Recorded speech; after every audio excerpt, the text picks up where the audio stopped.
Okay, great. Holy moly. Great job! Yeah!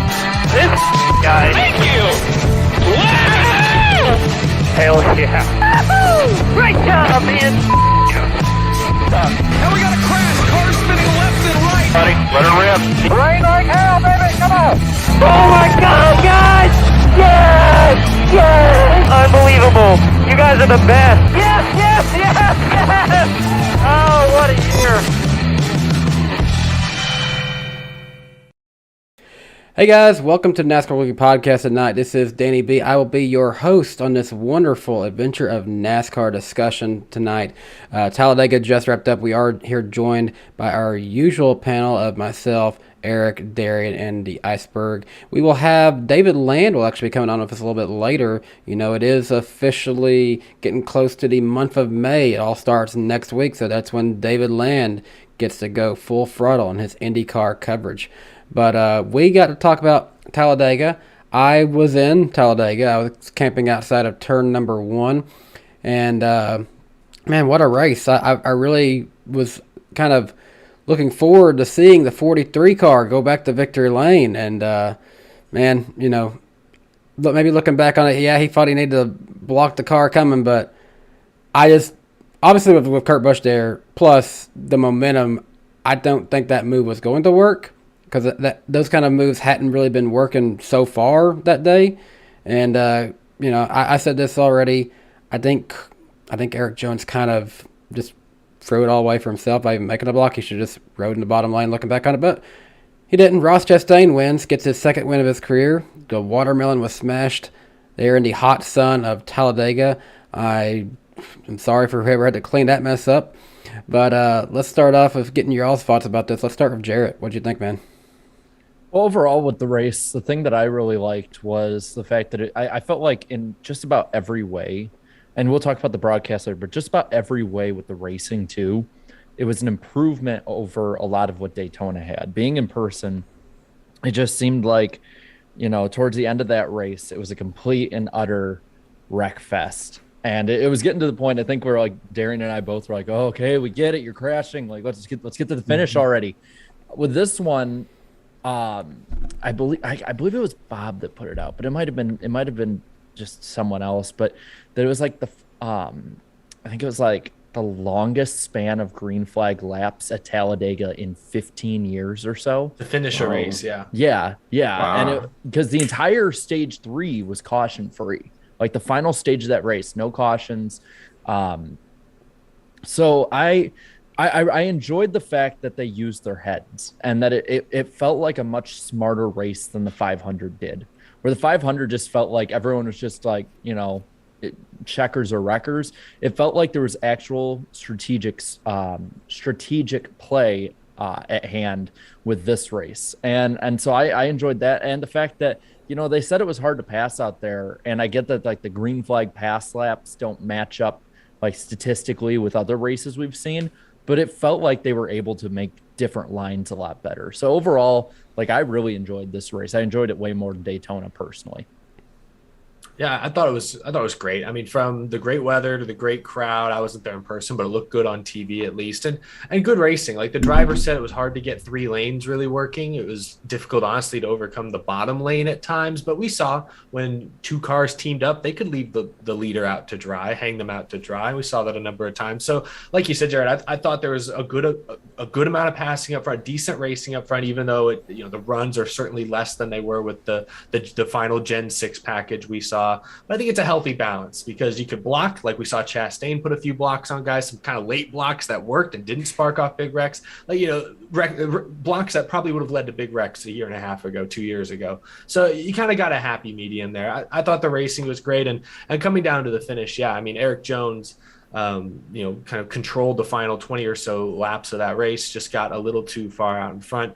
He's kind of a sitting duck. I do think we've gotten back to a point now where if you're the leader on the last lap at a super speedway, you are probably a little more vulnerable than if you're in second or third. I guess Blaney at Daytona, or not Blaney, Cindric at Daytona was the leader for pretty much the entire last lap. And, he put a block like what Eric Jones was trying to do. And I mean, put his teammate in the wall, but made it work. Eric Jones it was obviously in hindsight the wrong decision. The bottom lane just had a whole lot more steam coming from behind Chastain than I think anyone realized in the moment. So, I was impressed with Eric Jones running up front as much as he did without a true teammate anywhere in the vicinity. But Ross Chastain, he was my pick coming into the weekend. I'm 2 for 2 in picking Ross Chastain this year. He was also impressive. I mean, Trackhouse led laps with Suarez early on, and Chastain made some bold moves to stay on the lead lap or to get the lucky dog position, a couple bold moves to hold his position in the draft, but he kept from wrecking people. And that's all you can ask for with Chastain. Refine that aggression just a little bit so that he's still making the move, but he's not wrecking the field. Interestingly enough with your pick is that Chastain raced the same car at Talladega that he raced at Coda and It's a magical car. Yeah, I mean, I had said it in one of my videos this past week. It's like, attaboy to NASCAR. You finally accomplished what the last 2 generations of cars couldn't. Yeah, no, the fact that they were able to take the exact same chassis and win at a road course and at a super speedway, like you wouldn't even race the same chassis at those types of tracks a year ago. So that is a testament to the versatility of the new car. It truly is. But the biggest surprise to me all weekend, obviously, was like the way Larson performed. Like just coming towards the end of it, I'm like, wow, he's really running good on a super speedway. But then the last time at Daytona, he ends up like basically just wrecking inside the final 10 laps. But he was there at the very end. And even at Atlanta, he wrecked out in that one. Larson, as great of a racer as he is, he's usually the guy that you expect to have a bad day when we go to a super speedway. For whatever reason, it's just always been his luck. So, hey, the fact that he was in it all the way to the end and well, really, you could say about for pretty much most of the field, there wasn't really any big wrecks or anything this weekend. No, not really. I mean, but really, attaboy to the Hendrick cars too. They got their super speedway program down patent because a lot of the portions of the race where you saw 1, 2, 3 spots belong to the 5, the 9, and the 24. The 48, was he P4 with them at one point, or was he kind of just hovering by them? Coming out of the end of stage 2, he was, and he actually ended up getting a top 10 on this one. He finished 9th, I think.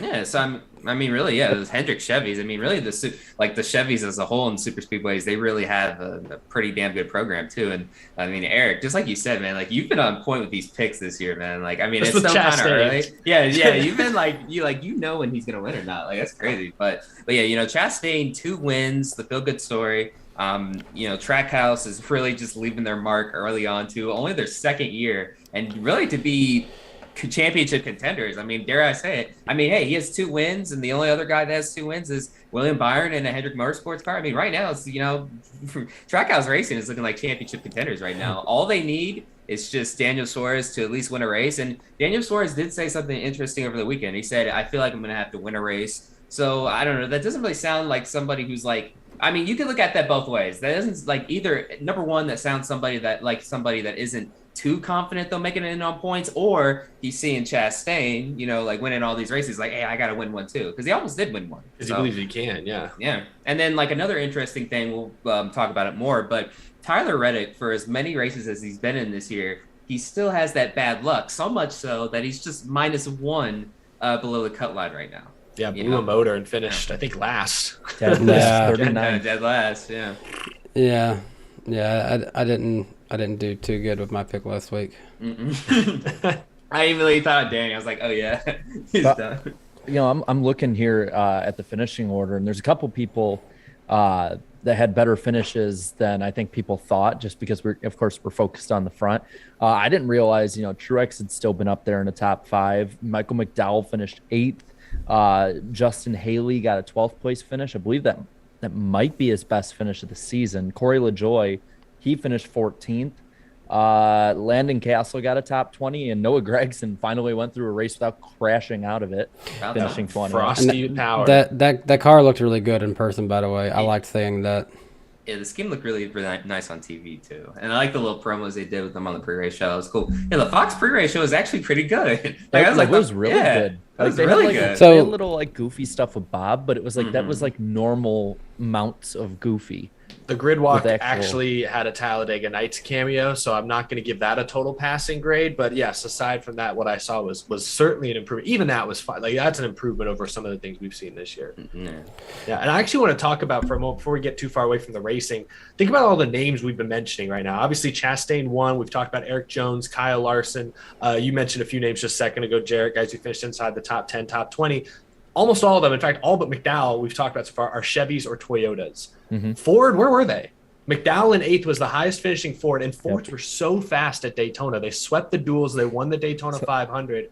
What happened? They all just wrecked. I'll ask you, you guys this, and answer if you know. Who was the second highest finishing Ford behind Michael McDowell? Because he certainly wasn't like in the fray most of the day. Was it Harvick? Was it Keselowski? Oh, Harvick P10.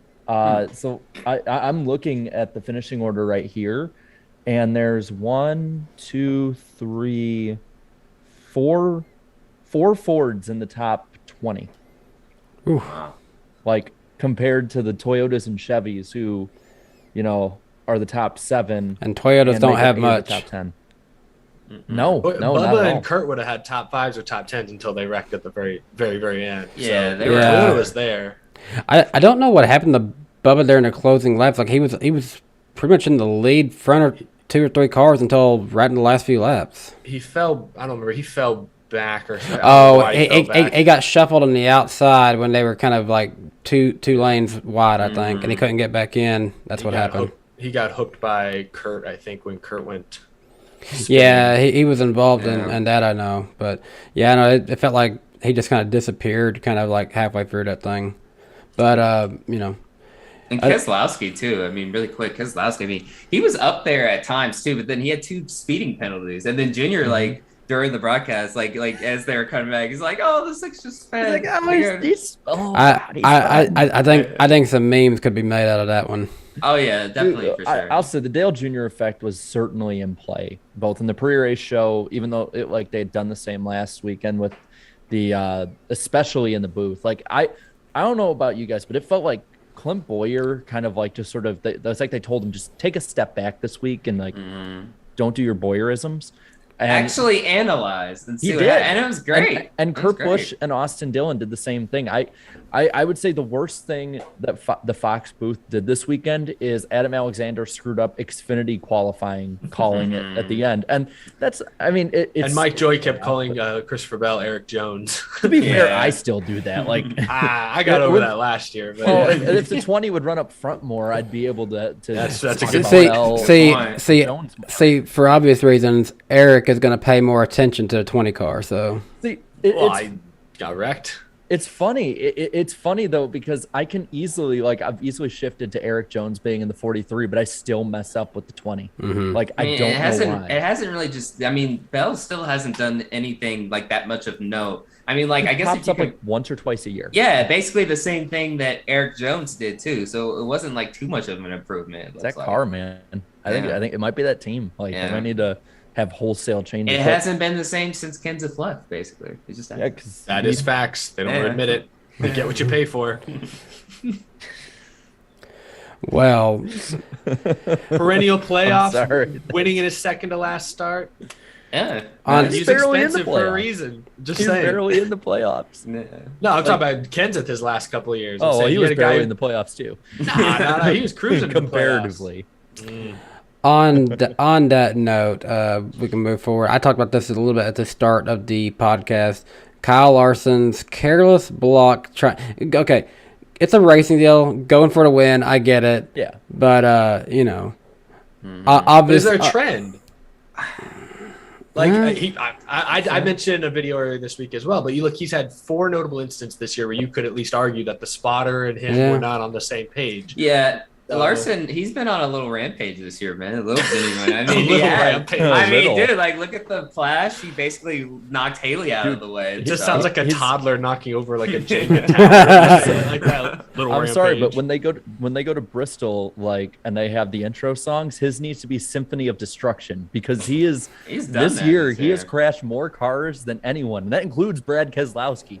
I mean, it's not like he's having a bad year neither. I mean, it's just not as good as the year he had last year. And we basically anticipated that, hey, this is going to be a new car. So I don't think anybody's going to be, that dominant for a little while, in the car's first few years maybe. But, it's just he's had, multiple incidents where it's he's just been out of sync with the spotter or whatever. Yeah, I mean, you go back even to the Clash, a race that's more or less just for fun.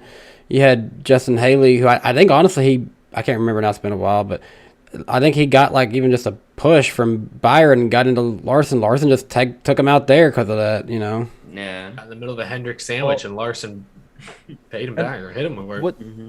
Well, what's crazy is like, you know, everyone's saying how Larson's having a bad year and all. Aside from Ross Chastain, he has more top fives than anybody in the Cup field. He has 5 top fives season. It's not he bad. had 3 season. DNFs and caused a lot more DNFs. I mean, like he is definitely off this year compared to last. I don't know if it's just a new car or the fact that there have been some changes at Hendrick. Like, I don't know what exactly it is. He didn't start off last year like winning, you know, 5 or 6 races though. He didn't get on the swing of being Kyle Larson until like right around the time Fox was leaving, NBC was coming in. Right around the summertime, when the summer stretch started. But I mean, like, because we had what, like 10 or 11 winners before we ever had a multiple winner. Yeah. Yep. So yeah, I'm not too worried yet. We have, you know, 16 races until the playoffs. It's just more.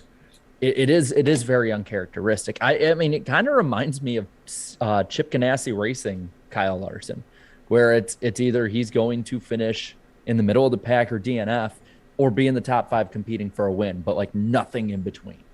Like it's kind of weird to see almost. Well, what's the difference between the season he's having and Denny Hamlin then? Pretty much the same thing?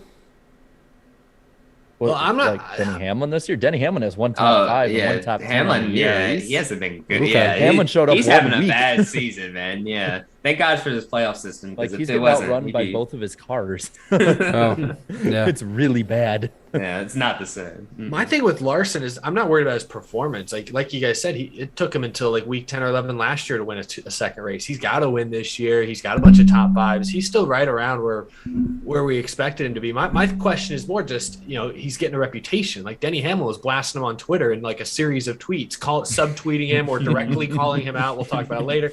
Like, I know it's all kind of joking, but like, you know, he's bringing light to the fact that Larson's wrecked a few people this year.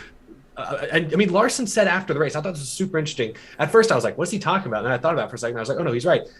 When Fox interviewed him on pit road, he said, oh, it was probably a lack of experience on my part. And I'm like, lack of experience? Dude, you've been around. You just won 10 races. What do you? Oh, yeah, you're right. He's never up front at these super speedways. He does have a lack of experience at this type of racing. So I can look past an incident here or there, and it is a super speedway. Crazy stuff happens all the time. But, you know, Hamlin obviously didn't see it that way, at least not entirely. Hamlin did wall chase Elliott at Fontana because his spotter never told him that somebody was out there. Daytona, he was pushing when he probably shouldn't be. Like, he's had a few instances this year where spotter driver communication isn't there. Larson's going to win more races this year. He's going to probably make a deep playoff run, but I worry that once he gets to the playoffs, the reputation he's built up over these first 26 races, no one's going to cut him any favors. You know what I mean? Like last year, he had the fastest car pretty much every week. He could drive off. Nobody ever had a chance to bump him or do anything. This year, that may be different with the next gen car. So I just look at it that way. For Larson, getting top 5s and top 10s, that's par for the course. His goal this year is to win a bunch of races and win a championship. And anything that maybe prevents him from doing that or makes that harder, that's what's newsworthy. And so I'm not worried about Larson winning races. Like, he'll be fine this year. I'm just worried about once he gets to the playoffs, what kind of reputation does he have? Is he going to continue to make these mistakes? Is spotter going to continue to make these mistakes? That's what I want to know. I think that's going to be an ongoing kind of storyline, I guess, throughout the year, because it's like not in an aggressive way, but just in the way that he's taken people out. It does kind of remind me of like 2004 Tony Stewart. If anyone remembers the start of that year, Tony Stewart went on a damn rampage. Yeah, he was wrecking everybody. He took out somebody like on average every 3 to 4 weeks. And that's kind of, and I mean, and he, you know, people forget that he was up in the thick of the championship hunt for a lot of that, but it was like that teams get worn down by this kind of stuff over and over again. And finally, you know, kind of like what you were saying, Eric, with like how it's going to affect him later on. It's just other team, you know, somebody's going to snap. Someone's going to snap at Kyle Larson. And whether that's before the playoffs or in it, which is probably more than likely in it, like that is going to be, I think, a storyline that people need to remember through the year. Because I'm going to hate if it's like he does this and then he goes like 10 straight weeks for the playoffs, doesn't do anything. And people are wondering, like, when somebody he wrecked early in the season, like, gets revenge on him or puts him in the wall or something. And you're gonna have a bunch of angry Larson fans going, he didn't deserve that at all. Why did he do that? I'm like, oh yeah, he did. He did crash Chase Elliott for a win. I think you have one coming. Really? Yeah. It's like last year. I mean, think about it. When Chase Elliott and Harvick had their dust up at Bristol, Chase Elliott said afterwards he accused Harvick of running into guys' left rears all year long. I don't know if that's entirely true. I can't go back and rewatch every single lap of last season to see exactly what Harvick did with this car. But Harvick had a reputation in Chase Elliott's eyes, and that's what led to Elliott racing him like an ass at the end of the Bristol race. So I could see something like that happening to Larson if he's not careful. Yeah. Yeah. Absolutely. But on that note, moving on, man, what happened to Logano exactly? I sitting in the stands. Obviously, I was confused. I was like, what happened? Depends on who you ask.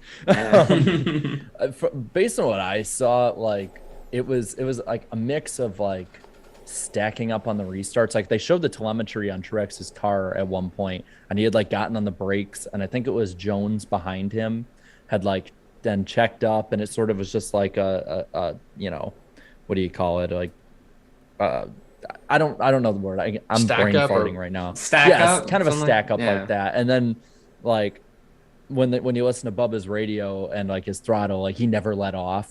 Like it sounded like they were taken off guard, that everyone was checking up in front because it was a restart. It's a restart, yeah. And they just locked bumpers, Logano up into the wall, and then calamity. One of those typical iRacing official Talladega type incidents. Net code. Yeah. It's net code, bro. Yeah, it's hard to blame any. I liked how I thought it was a little crazy. Boyer, whoever it was, immediately kind of blamed, I think, the Hendrick cars for doing the teammate deal. And I'm like, I mean, yeah, that caused it. Like, that wasn't their fault. There was a wreck. Like, Truex dragged the brake. Everyone else kept pushing. They were on the bottom, weren't they? They were. Yeah. They weren't on the top. I mean, I think Byron was on the top, but the stack up was on the bottom if it was for the Hendrick cars. Well, he was saying that because whoever it was, Larson or somebody came down, that like caused Truex to suddenly slow down because he hit the wall of air all of a sudden. And I'm like, I think you're reaching, but I've never driven a race car. Yeah, I mean, your point about Truex's telemetry. I think what he probably thought was, I'm going to drag the brake slightly and get a bigger push from the guy behind me, not knowing that there was already 3 other guys being pushed right behind him. It was just a train, and like all that energy just went right back into the front bumper of Bubba. Yeah. So it's like I see no fault in it. It is truly one of those racing deals. I know everyone hates using that term with it, but it's like it's just the nature of restarts on super speedway. The same thing happened in 2012 towards the end of the Talladega spring race that year, where they just had another stack up because everyone was on top of each other, and as soon as somebody checks up, you're bound to have somebody who's not going the right way when they get hit in the back. It's not malicious. Well, I guess it's really all to talk about that, because that's really, that basically covers it right there. One last note here, and Jarrett, maybe you might want to more specify on this one, because obviously I didn't hear anything about this sitting in the grandstands, but the note says that Eric Jones' team never changed left side tires. What do you mean more about that? They didn't change left side tires. Like at all? No, not at all. Wow. No. Yeah. Nope. Which was weird because like handling seemed to be much more at play in this race. Like the cars, at least on TV, they looked, maybe it was just certain ones, but certain cars, like they looked on edge. I'm sure it was slick because it was hot there this weekend. Yeah, wasn't it like high 80s? It was definitely like 85 degrees this weekend. My sunburn is kind of faded, but I had a big one going on my arms.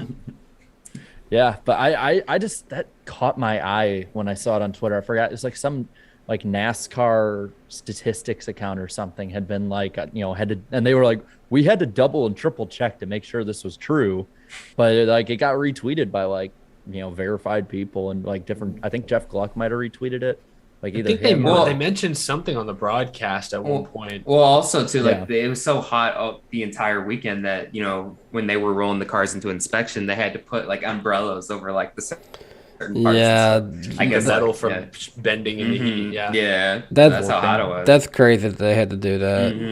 It's nuts. But what I thought was crazy was how prepared they were. Like all these teams had like 6 umbrellas around the car. I'm like, Well, I mean, I don't think I've ever seen 6 umbrellas in my life. Like I don't even know where my umbrella is now. What the heck? well, I can tell you from Bristol at least, being down in the infield, like when they had all the rain stuff going on, the drivers were standing out. Like every PR person on the team was coming out with an umbrella. It felt like so they always have them just for that reason at least. They had more umbrellas for the inspection than any of the PR team last night. Yeah, pretty much. It's funny. With that, let's take a look at the playoff cut line. Obviously, we are now 10 races in, 16 races to go in the regular season. Sitting in 12th place, we have Martin Truex Jr. still 56 points to the good. Overall, I'd be comfortable with that, especially where we're at in the season and with the tracks remaining for Truex. I think he'll easily be fine. Then we've got real quick. You look at the first 10 races or so this year. Like half of them have been like wild card races. Yes, like either a super speedway or dirt. So like we're gonna get into a rhythm here in the summer where like the good guys are gonna rise to the top consistently. I think. We're getting ready to go on a run where we'll have more not super. We're getting ready to go on a run where we'll have more intermediates. And honestly, you take out Atlanta because that really wasn't an intermediate. Now we have not had many of those really on the schedule so far this season. Yeah, now we're coming up on Dover, Darlington, and I believe Kansas, and then Charlotte, and then Gateway, and I believe after that we finally go back to like a different kind of track with Sonoma. So it's like we're not going to see we're not going to see a wild card race that's a points race until mid-June. That is true. True. And there's a lot of variety in that schedule too. There's a lot of variety in general, which is why I think NASCAR really has a good thing. Really, the biggest stretch of intermediates, I think, is maybe the playoffs now at this point. I'm not sure. I'd have to check on that. I'm not really sure. They moved Texas up and they moved Kansas back. I mean, there are a few in there, but they're like always all back to back. 2 in a row, but then there's something like a Darlington or a Bristol. Yeah. Since they added the Roval, it's broken it up a bit. Yeah. Right. Going back into the playoffs, we have Martin Truex, who's 12, 56 points to the good. Aric Almirola is 13th, 23 points good. Then we get into ones where it gets a little, maybe less good. 14th is Kevin Harvick, plus 10. 15th is Austin Dillon, plus 3. And 16th is Christopher Bell, plus 1. Now, Christopher Bell, that's definitely better. He was sitting outside for a while. He was in the 20s, I think, for a little bit there. He was back there with Hamlin. He's done a good job. He's done a good job to climb himself back in there. And another guy who honestly has had a great season and the results do not reflect on it is Tyler Reddick, who is 17th, minus 1 back. Eric Jones sits behind him, 18th, minus 12. Kurt Busch, minus 25 and 19th. Daniel Suarez is 20th, minus 25. Chris Buescher, 21st, minus 47. Bubba Wallace is 22nd, minus 50. And Justin Haley is 23rd, 60 points back to the cutoff line. Right there, one of the things that stands out to me is, I think you're going to keep comparing the two since one left and essentially went to an extra Joe Gibbs associated car as Bubba Wallace being 22nd, minus 50 back, where Eric Jones has that car just on the outside of the playoffs, minus 12. Yeah, that's a good one. Definitely. Chevy's just been so good this year. I mean, and Jones would be higher up if he hadn't wrecked at the end of the Vegas race. That is true. That is true. He's had a lot of good runs. If he would have finished at least one of those other races earlier in the season, at least got like top 15, he'd be in. He'd be locked in if he would have just stayed on the bottom, but I think with that one, it happened so quick though. Kind of going back to that real quick, it's like with Jones, like I understand because usually that move is the move. Like that guy will get the big run, then he'll pull up beside him, side draft him, slow the car down on the bottom and get the win. We've seen Harvick do it before among others. So it's like I understand it. I don't think he realized that Larson was basically going to, screw it all completely up. nuke. Yeah, it's good. Destroy everybody. Yeah, so it seems dumb now, but if Larson doesn't have Kurt Busch on his outside, that's a smart move. I think. Mm-hmm. But yeah, if he would have stayed on the bottom, I think the worst that happens is he finishes second. That's probably true. Really quick, shout out to Aric Almirola, man. I mean, the season he had last year, and now he's above Kevin Harvick, who's supposed to be like the best driver at Stewart-Haas Racing, right? And he's above him in the points and stuff. And I keep forgetting that, this is Aric Almirola's final year. So for this being his final season, he's not going out and very badly. The thing about Almirola right now is that he's been like 12th placing himself into every every week, like because we had made that big thing. I believe it was the first 4 weeks in a row he got top tens. Yeah, he only has 4 top tens still on the year and has only led 6 laps. What's his average finish? I don't have that. I know he hasn't DNF'd and he hasn't been up in the front much. Like, that's a plus. So he's just 12th to 15th every week. In a 16 car playoff field. That is exactly the result that you need to make it in this series. So good for him. Yeah. Let's look at the playoff situation as we sit right now. Let's go ahead and go into the ratings. Jarrett, what you got for us over in the ratings department? Well, I'm going to include the Xfinity ones with it too, so we can have a little positivity. Yeah, that's good. That's good. So the Cup race got a 2.61 rating with 4.682 million viewers, which means that the viewership itself was flat. I think it was only like 0.3 to 0.4, somewhere in the middle there, percent back, which is, nothing. But it was down 6% in the rating. Last year at a 2.81, and there were 4.701 million viewers respectively, which means the difference of viewership this year when it comes to viewers was 19,000, which I think a bunch of those probably were at the race itself. The Xfinity series, on the other hand, had a huge win. Just over 2 million viewers in this race, meaning it's the most watched Xfinity race since Daytona's season opener in 2017.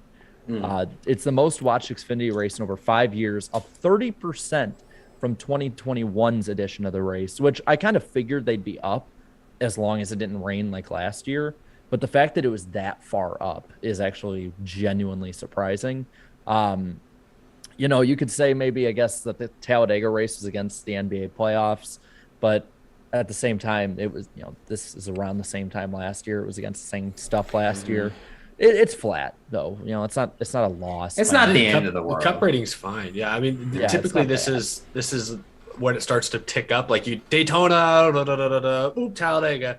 We kind of had it a week early with Bristol Dirt this year, and it just kind of stayed the same from Bristol Dirt. So I mean, you want the rating to be higher because you do want to attract younger audiences. But the viewership number is fine, and Xfinity. I mean, that's outstanding. I think my bold predictions, this man right here and his driver, Jeffrey Earnhardt, are largely responsible for that. I think they're responsible by winning the pole the day before. That got headlines. And then by winning the pole at Daytona. I was just going to say, I think that had a lot to do with it. And the weird thing is, I feel like this whole thing, even though it was great, it still was not advertised soon enough, I don't think, because this was like, they announced this like 2 weeks before the race is happening. And I mean, this is a big deal for, Dale Earnhardt's grandson to race his car, or race his number, I should say. And I don't think that it was advertised properly. I said this to you guys in our Twitter chat. I thought that they should have advertised this the same capacity, the same amount that they did when Dale Earnhardt Jr. drove the 3 in 2010. I think the reason they didn't was they weren't sure how Jeffrey Earnhart would perform. I guess. That's probably true. I think that's why, because I wasn't sure how he would do either. When I first saw it, I was like, oh, okay, this is cool and stuff. But I mean, if you asked anybody before Friday, like, do you think Jeffrey Earnhardt's going to be a threat to win? I think most would say no. Yeah, and like nobody picked him to win either. Yeah, and then out of nowhere. So I mean, even for like not advertising it and all that stuff, I mean, that's still a damn good rating. Could it have been better if they advertised it? Sure, but I mean, that could have blown up in their face. Like, oh, they're advertising Jeffrey's racing in the 3, but then he doesn't do good, So wrecks on lap 2. Yeah, blows the motor or whatever. Because wasn't that his first career top 5, anyways, in the Xfinity? Oh, was it? That was his I best think finish. I think it was. Yeah, I think it was his first career top 5. So that's all you get why they didn't advertise it. Yeah, easily his best finish for sure. But it would have been nicer to see a little bit more on that. Going back to the Cup race, though, because we kind of jumped forward into the Xfinity race a little bit. There is one thing that we have to take care of, Darian. That's right, the pole, the famous iceberg pole. That never gets old. Pole? So, pole. So we didn't go breaking any records this week, but it was I think it was the highest, if not one of the highest voted ones of the year. Just shy of 16,000 votes this week. I asked, what did you think of the 2022 Geico 500? And 52% of you said that it was a great race. 33% said good, 11 average, and 2 for below average, and 2 for bad. meaning net positivity was at 85% for this race, and net negativity was at 4%. Now, going through some of these comments here, the top voted comment was from that one guy. Interesting name, has a one instead of a Which guy? letters one. That guy. That one guy. He said the finish was incredible, but the race as a whole was superb. We didn't have 15 overtimes, and the end built up to a dramatic finish beautifully. I think that kind of sums up what I was thinking of the race earlier. Dante Moore says, I cannot imagine how bad Eric Jones feels. I haven't seen a replay, but he did a phenomenal job. Let's go, Ross. 28M says, thumbs up to Kyle Larson, Eric Jones, and Austin Dillon for either staying up front or finishing strong. I was surprised there wasn't more crashes and or a big one at the end. Congrats to Trackhouse and Ross for their second win of the season.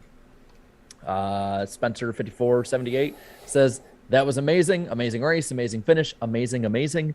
Also, Dale Jr. in the booth, everyone. Amazing. Let's see. Again, when there's lots of positive ones, I do try and find the we had the lyrics of Sweet Home Alabama. Oh, That's appropriate. Let's see. SDJ2 says, I really wanted that one for Jones. Great battles throughout. Happy to see Chastain get it done. Looking forward to Dover next week to see how these cars do there. I do think Dover will be a big test. We'll talk about that later. Napa Racing Fan 927 has the lyrics to Talladega by Eric Church. So, Talladega! Is that how that song goes? I think so. I think it's how We should have a karaoke night on the NASCAR Weekly podcast, and then just get DMCA'd into oblivion. Yeah. We'd have to sing good to do Yeah, that. like we're gonna be good enough to do that. JGR for Life says, I wasn't expecting Larson or Truex to run as well as they ran today.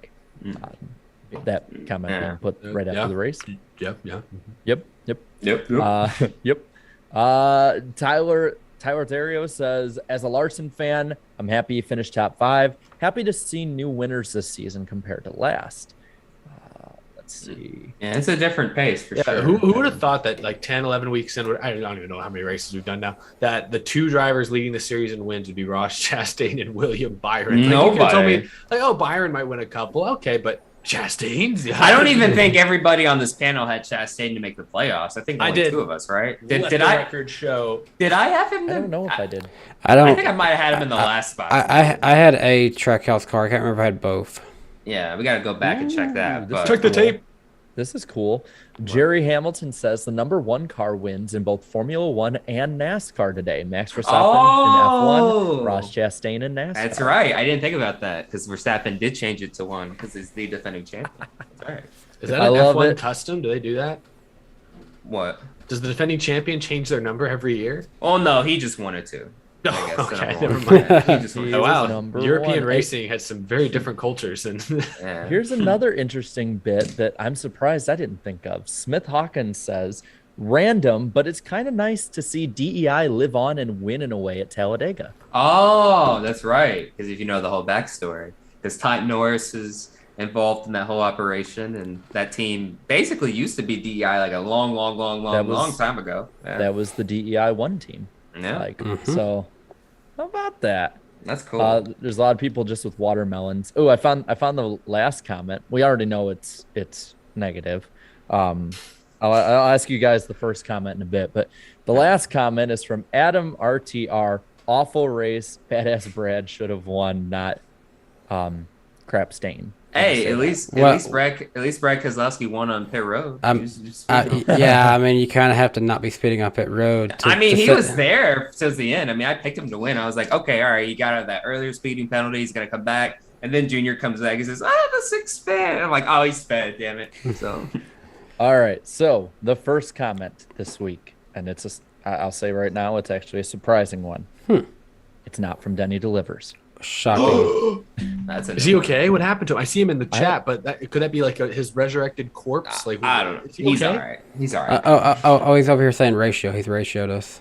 He's ratioed us. Sorry. Well, the first one is actually from Ben Nelson. So from that name, can you say positive or negative? Negative. Oh, I think it's probably just a bunch of watermelons. Negative.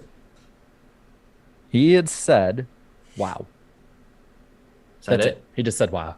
He just couldn't believe Denny Delivers wasn't there. Okay, Actually, so it was funny. The responses to him were all just like, "Oh my God, someone beat Denny Delivers for once." So I guess we can call that positive. He's like, wow, I'm here. He's like Squidward when he shows up in that room when he's all alone. He's just Hello. Oh man, can you imagine like driving like to work or school in the car and having this, having just us going alone, like playing over your speakers?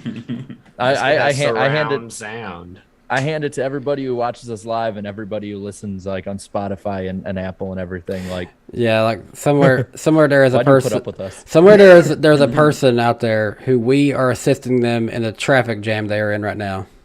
I appreciate that. You can do it. You can make it. You can make it through. All right, but yeah, that was the poll. The poll. So thank you guys for voting. Poll. Yeah, I'll put it up after every race this year, even the All-Star race. I see Eric has put wow in the chat. Let's spam wow in the chat for a little bit, guys. Come on, wow. Yes, Chat was everyone's already- fans. We're gonna make this an Owen Wilson chat. Wow. Wow. Wow. Wow. Wow. But anyway, yeah. So that was the poll. That was the Cup race. I think there's one other race we can talk about that we talked a little bit about. Yeah, Xfinity. Hey, real quick, before we jump into Xfinity, even though we don't usually talk about them that often, how about the decision for the Arca race to end before the scheduled time? Yeah, I don't know. Arca's rules are so weird, man. This would be easily avoidable if we scheduled the races in times that they could run even a little over windows with it instead of right up to literal sunset. Yeah. This happened last year with the Xfinity race where we had to end 5 laps early because of darkness, and then because of overshooting the time window for Arca, they had to end it with the last flag ending the race. And like right after they say it on the broadcast, there's a crash and it ends with like 7 to go. Like, Essentially when they said that, I knew it was like, okay, this race is about to be over. I know these guys are not going to survive without having another correct. Hey, well, man. being in the vein of having David Land on later tonight, like if you have a track that doesn't have lights and you're going to have multiple races, noon Eastern. Noon. The issue the Arca race had was the red flags. Like, for who was the driver that had to be like The 63-year-old it was Scott Mullins Melton. Scott Melton. Yeah. He got plowed into too. I was like, whoa. Oh, That no, happened yeah. like almost every other year now in Arca is like some older driver gets hurt. or, Yeah, like, because has to be the airlifted out. because the year before the other guy he had gotten burnt trying to get out of his car. So Yeah. there's always something happening with this car. And then even in practice too, Tony Breidinger and stuff, even like she hit the wall in practice because she got turned. Yeah, she had an eventful week between some Talladega drama and then some sponsorship leaving. I don't know. Hey, let me just say this, y'all. I'll leave it at this. Arca's it's been a wild year in Arca, man. The only positive I can think of is, Rajah Caruth, he's been on the show. He's currently the points leader. He's quietly doing it. I was happy to see him leading laps, and hopefully he can keep it up. Now, where's the second place guy? When you hear about it, you'll go nuts. Let's just put it that way. Oh, you're my bad, dude. gosh. You're bad. Not as bad as what happened, but pretty bad. Eric wants to die inside. What? Why did you say it like that? Oh my god. All right, Darian, we'll cut busting your balls over this and let's move on. All right, go. But hey, the Xfinity race was pretty damn good though. Hey, come on, y'all. Noah Gragson, man. You made me break the tab off my Dr. Pepper. Hey, stressed over here. But Noah Gragson, how many wins is that this year now? What is that? Multiple wins this year now for Gragson? Shoot, I don't even know. Is it 2 or 3? Hey, I think it's like somewhere around there. I think it's 2. I'll check real quick. I don't even know. I feel bad. Yeah, I'll pull it up right now. I got the page up. Yeah, but him and Ty Gibbs. Second win of the year. Okay, so him and Ty Gibbs, again, still the favorites for the championship. Yeah. I mean, you saw some other guys. Obviously, Jeffrey Earnhardt. That was a feel-good story. I mean, that was, like, perfect, too. Him and Larry Mack and stuff. They came up there, threw on the final lap. I was like, wait, are they going to get a big enough run and just get all the way by, Noah Gragson there and stuff? But, hey, that was a good finish for him. His best career finish ever. Maybe Jeffrey Earnhardt could do more races in the 3. Maybe specifically on super speedways. I don't know if he would fare too well in an intermediate, to be honest. So. Yeah, I don't know where he finished, but Austin Hill led a bunch of laps again. Is he just like a He- really good super speedway racer? Yes. he was who I picked, and I asked him this after the Atlanta race where he finished second in that one. And I said, what makes you good at doing these super speedway races? And he just said it's just attrition. He did it so long, and he was in the truck series for so long, and kind of not the best equipment, and also I know what Eric was just looking at, and we'll come back to that. Well, no, I was actually reacting to what Austin Hill is saying, because I disagree with his own opinion of how he races, because he didn't survive out there. He was leading laps. He led laps at Daytona, and he was leading laps here at Talladega. He knows what he's doing. If by surviving, he just needs to stay ahead of the ranks. I don't know what I said, but I meant just how long he's been doing it. He's just kind of gradually gotten better at it because he had so much time in the truck series and not good equipment and also good equipment. Yeah, no, that's fair. That makes sense. And yeah, I looked at it and I'm like, he's not just surviving out there; he's going out and taking it. And I'm like, I just didn't expect it. I didn't expect him to come out in the first two real super speedway, not counting Atlanta, and be like by far the best driver in car. Like what the heck? Like what's going on? So, but no, cool for Noah Gragson. Always fun to see him celebrate. Cool for Jeffrey Earnhardt run second. He was flying through there at the end there. I mean, I feel like we got all the cautions out of the way in the Xfinity race. Yes, and that's why we got it all out of our system a day early, and so when the Cup guys went out there, it was like, oh, okay, well they gave them their weekend dosage of destruction. But I will say, like, it was pretty cool seeing the way that when they kept doing those overtime finishes, how the field would shuffle up, because of course, no choose line or choose cone or anything with super speedway racing. None of that. You're with who you're with, and unless you're the leader. So it was pretty interesting to see how, like, people for half a lap would be like, all right, we got a plan. We're going to do this. And crap, we have to go with the person that we were against before. And it was really interesting seeing the different combinations. Yeah, it was interesting at one point to see Sam Mayer and Ty Gibbs basically working together at one point. Ty Gibbs wrecked out. Can we talk about that for a moment? Yes. Was it Ryan Sieg behind him? I believe it was Ryan Sieg behind him. Yes. Either way, he got kind of was. squirrely, and it looked and this you alluded to this earlier, Jared, but Austin Dillon and Kurt Busch did do a good job on the broadcast, the Xfinity broadcast, of really trying to analyze a wreck and kind of decipher who was mostly at fault, what were they thinking at the time. And I think it's safe to say Ty Gibbs maybe got a little more of a push from Ryan Sieg. They have a history than he thought than he wanted. And as he was pulling back in line, he stuck his hand out to basically be like, "What are you doing, man?" And as he was distracted, driving out his rearview mirror, ran through the guy in front of him and set off a big wreck. So I hate to keep trashing Ty Gibbs, but it's just yet another one of, what are you doing? If he was looking back, Grandpa Joe needs to bring him back in the hauler and hit him upside the head and be like, "What are you doing? Money goes into this. It is not an endless pit. This is all alleged. It's like, I wasn't riding shotgun with Ty Gibbs, but that's what it looked like. It looked like he was, whoa, what are you doing? Oh, shoot. Yeah, it's just a last minute deal. It's like, oh, crap. Sorry. I can tell you guys this. When he wrecked, that place cheered as if it was 2008 and Kyle Busch had just wrecked at Talladega. He's the new Kyle Busch, man. Yeah, he's the new, Well, the difference is Kyle Busch at least got a few years in Cup to not be the most hated guy. Like I remember pre 2008 Kyle Busch. It's like people didn't like him, but people didn't boo him. People were just like, oh, there's a pissy little kid that we all get mad at. Like, but it was like after 2008, everyone went nuts at him. But it's like, Ty Gibbs hasn't even made a Cup start yet. He hasn't even gotten to a full season in Xfinity, and he's the most hated driver in the sport right now. It's like, pardon the wrestling term here, but yeah, he's coming straight out of the Xfinity Series already the heel, already the bad guy. Can you imagine what will happen if he gets into a run-in with one of the Hendrick guys, like in his first year? Can you imagine that? Just for the fun of it. Dude, I would love it. Don't get me wrong. Hey, for his sake, I hope he doesn't. Hey, remember, Elliott, Larson, and Byron are going to be driving that 88 car in some Xfinity races this year, so it could happen. It could happen. Yeah. And the races that they're running in are all tracks where you have to imagine Ty Gibbs will be up there in the mix of it. I'm having Denny delivers in the chats quoting the Drake and Josh run over Oprah bit for that. Hey, watch it.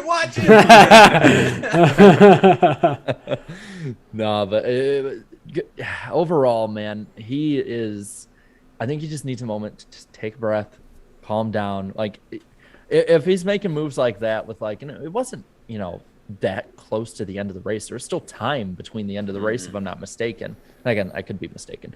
But it's like, that's just like one of those, rookie mistakes that you can't do that. If that's what he did, you can't do that, like, and move up to Cup and be expected to perform. And like, it's the kind of thing, like, we're kind of critiquing it again. Allegedly, we're alleged what he did. We're critiquing it, but I feel like we let him off the hook a little faster, if not for the shenanigans at Martinsville, if not for the shenanigans at Richmond, if not for the shenanigans with Ryan Sieg. Yeah, if not for all these other things, we'd maybe give him a pass on this. But as he builds up a reputation, he's going to get less and less and less of a pass, which is just going to make learning all the more harder. It's really kind of goes into this. A lot of us think, Ty Gibbs is probably good enough to go straight to the Cup Series next year. But also with these kind of, incidents like this, maybe, time would do him better. A lot of people say that Noah Gragson is good enough to be in the Cup Series at this point full time. And if there was the right ride, he probably would be. But also, I remember just a couple of years ago, we were talking on this show about Noah Gragson being a very, at that point, hated driver. A lot of people were not happy with the way Noah Gragson raced people. They weren't happy with some of his antics off the track. And now I would say with time, that perspective has changed. People are happy to see him winning races now. The perception changes. The longer you stay in the series, the longer you keep your name there, the more you mature. That's been good for Noah Gragson. So, Ty Gibbs could probably go to Cup. He could probably even win in Cup. But maybe the time would be good for him. I'll even say back in, I believe, 2018, our first year doing this, we were, basically had a wreck counter for the 60 car with Austin Cindric and Chase Briscoe was driving that car that year too. And now look at him. Both of them matured. It's like, I don't think people like value as fans how much maturity a driver can gain by just taking an extra year or two in the lower series. So I hope he comes back in 2023 in the Xfinity series, because I think we'll see a much more mature Ty Gibbs. And I mean, you see right now, it's been 9 races and he's won 3 of them already. Can you imagine what a Ty Gibbs who has, the awareness of a more mature driver like a Noah Gragson, can you imagine what he could do in that car with, with a better focus? He'd be crazy good in it. I mean, people said this about Kyle Busch for years, and then when he finally got it under control fully in the mid 2010s, he was winning 6 to 10 races a year, basically, like in that range. So it's like the potential is there. Yeah, no, I want him to stay in Xfinity for another year and break some records, and before he heads to Cup. In addition to hopefully maturing emotionally, because like if he goes to Cup tomorrow and makes these kinds of mistakes on that big of a stage.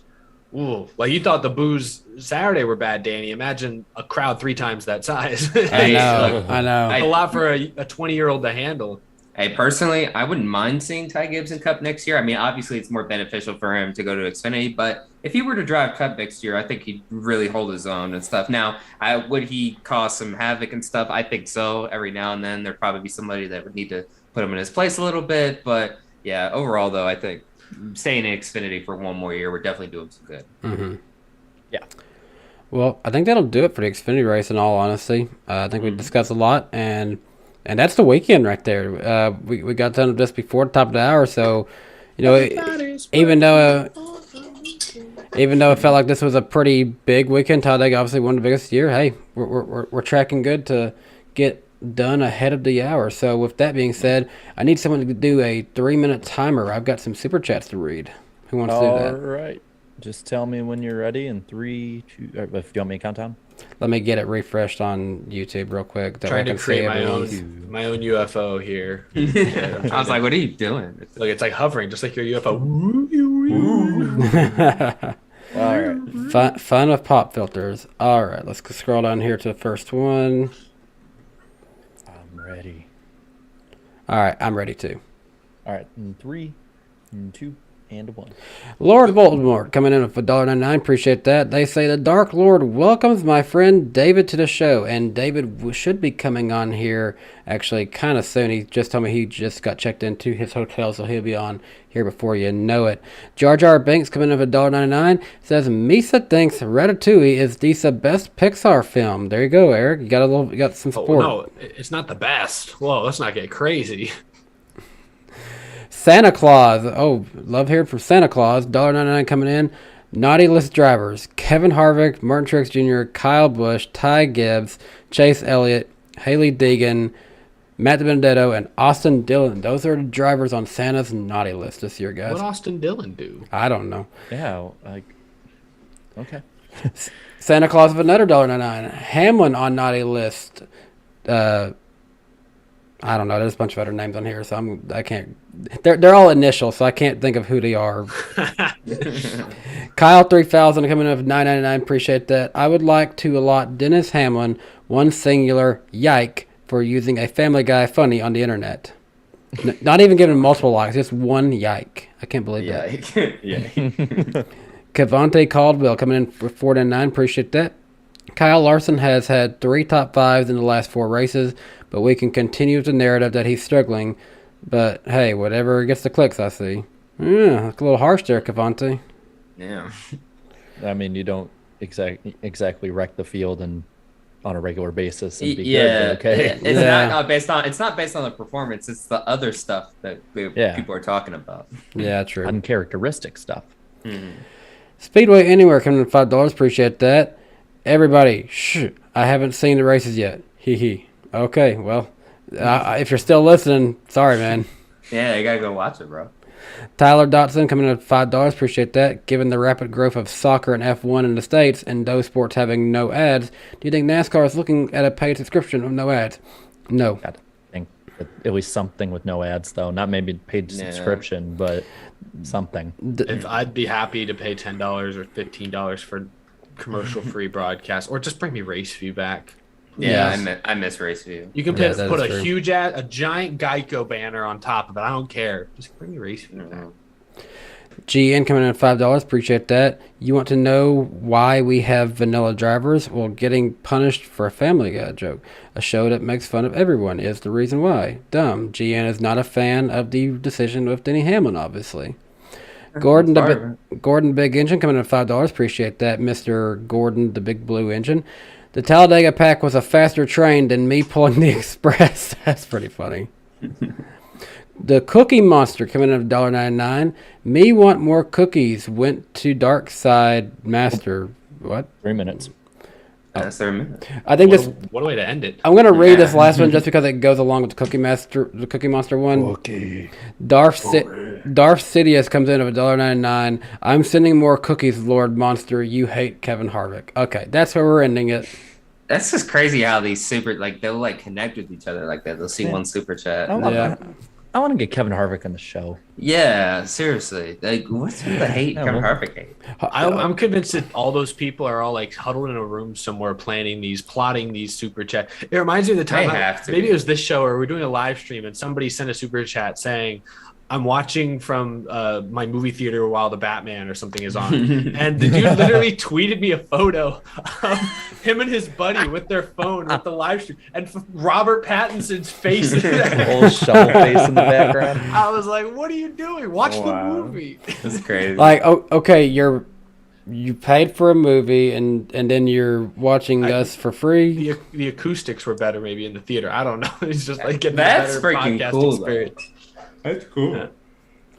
All right. So, hey, the show is also brought to you by some great sponsors who support us. And this week, we are going to give a thanks to our first sponsor tonight, Lionel Racing, the official diecast maker of NASCAR. You can get your official NASCAR diecast from LionelRacing.com and other authentic Lionel Racing retailers like Walmart, who carries the NASCAR Authentics line.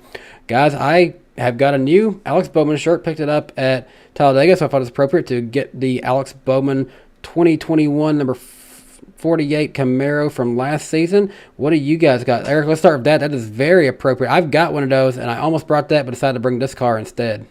Oh, Yeah. nice. well, obviously the Miles the Monster here is not a Lionel diecast, but he's holding one of my favorite 164 scales. Matt Kenseth won at Dover several times in his Cup career, and then his final win at Dover was in 2016 in this paint scheme right here when he held off rookie Chase Elliott and up-and-coming star Kyle Larson. That was an exciting race.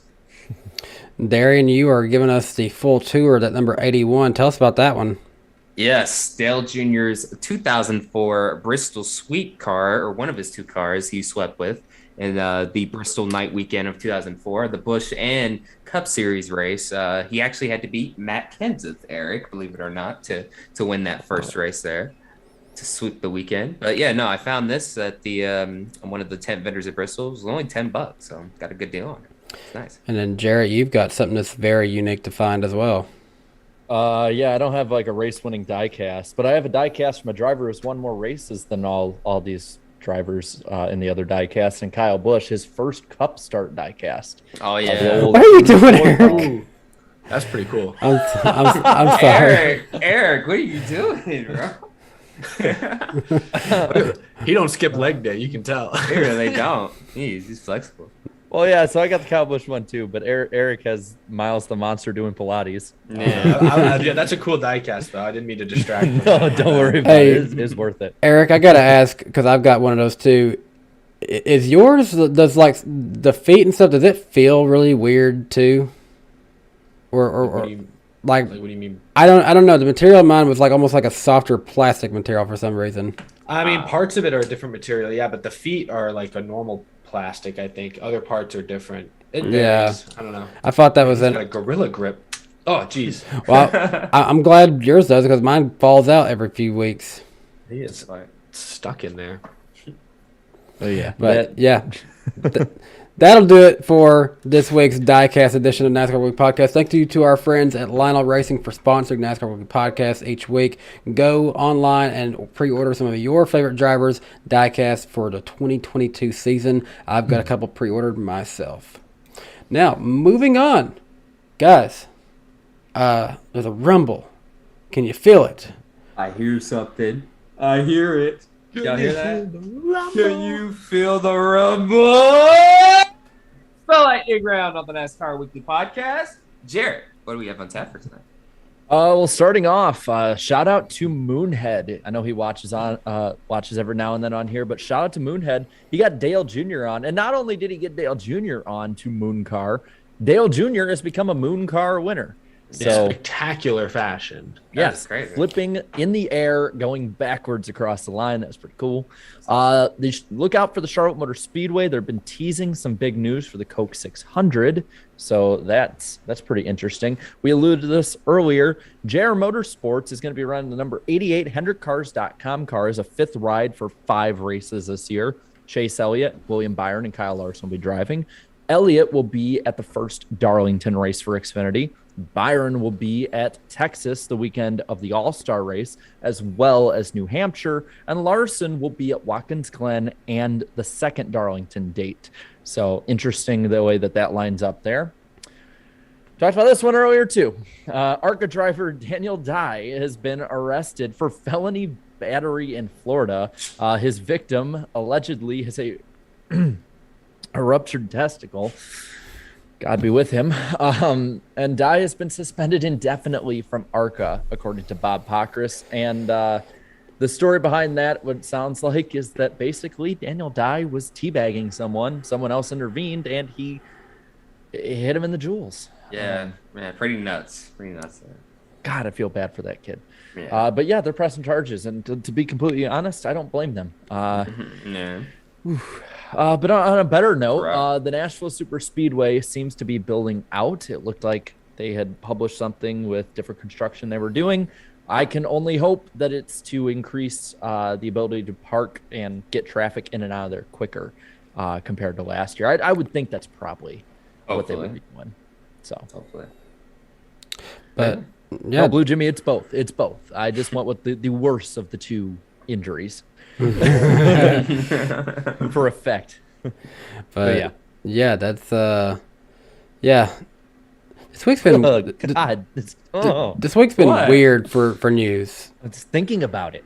Oh, And just I- think about it. ugh. Yeah, so bad. But yeah, is Oh. that the lightning round though? Is that the end of- Yes. That is. Yes, and that'll do it for this edition of the Lightning Round on the NASCAR Weekly Podcast. And now back to the show. Just don't think about it too much, Jared. It'll be all right. Well, think about puppies and kittens. we might not know what the future of Daniel Dye is and his racing in Arca, but someone else whose future we don't know about is Kyle Busch and Joe Gibbs Racing. They're not sure of who the sponsor could be at this time for next year, and to be quite frank, after some comments that he made to the media that I saw from good friend Noah Lewis over the weekend on YouTube, it sounds like Kyle Busch isn't sure if he'll be with Joe Gibbs Racing at all. Let's discuss. He didn't sound too positive. Like, I mean, like, yeah, it was easy to maybe like you look at a tweet and it's like, oh, maybe they're taking what he said out of context. But when you saw the full video from Noah Lewis, he was just like, just the way he was answering questions and stuff. It just basically gave me the vibe like, yeah, it's like something, it's just not good over there right now. You know, like, hey, he's not exactly happy with the negotiations and stuff, because I feel like, yeah, like Joe Gibbs wants to keep a talent like KFB, but you know, nowadays the whole business side of it being more into effect, you know, you need the sponsorship dollars and stuff. So maybe that seems to be the number one problem. It's just getting the whole program sold, I guess. Yep. I think the interesting part, sorry, Jarrett, was that Bob Pockris wrote that as of very recently, Joe Gibbs Racing has been in like closing talks with a potential big sponsor to keep Kyle Busch around, but it's unclear if those maybe fell apart suddenly and that's why Kyle Busch was frustrated, or if those are still ongoing and that's why Toyota said afterwards, or David Wilson from Toyota said afterwards, that he's kind of disappointed with Kyle airing his concerns or with some of his comments. So I don't know. Sorry, I didn't mean to cut you off, Jared. I get that there's probably concern and there's probably, you know, it's getting held up. Like it's pretty evident to see that it is.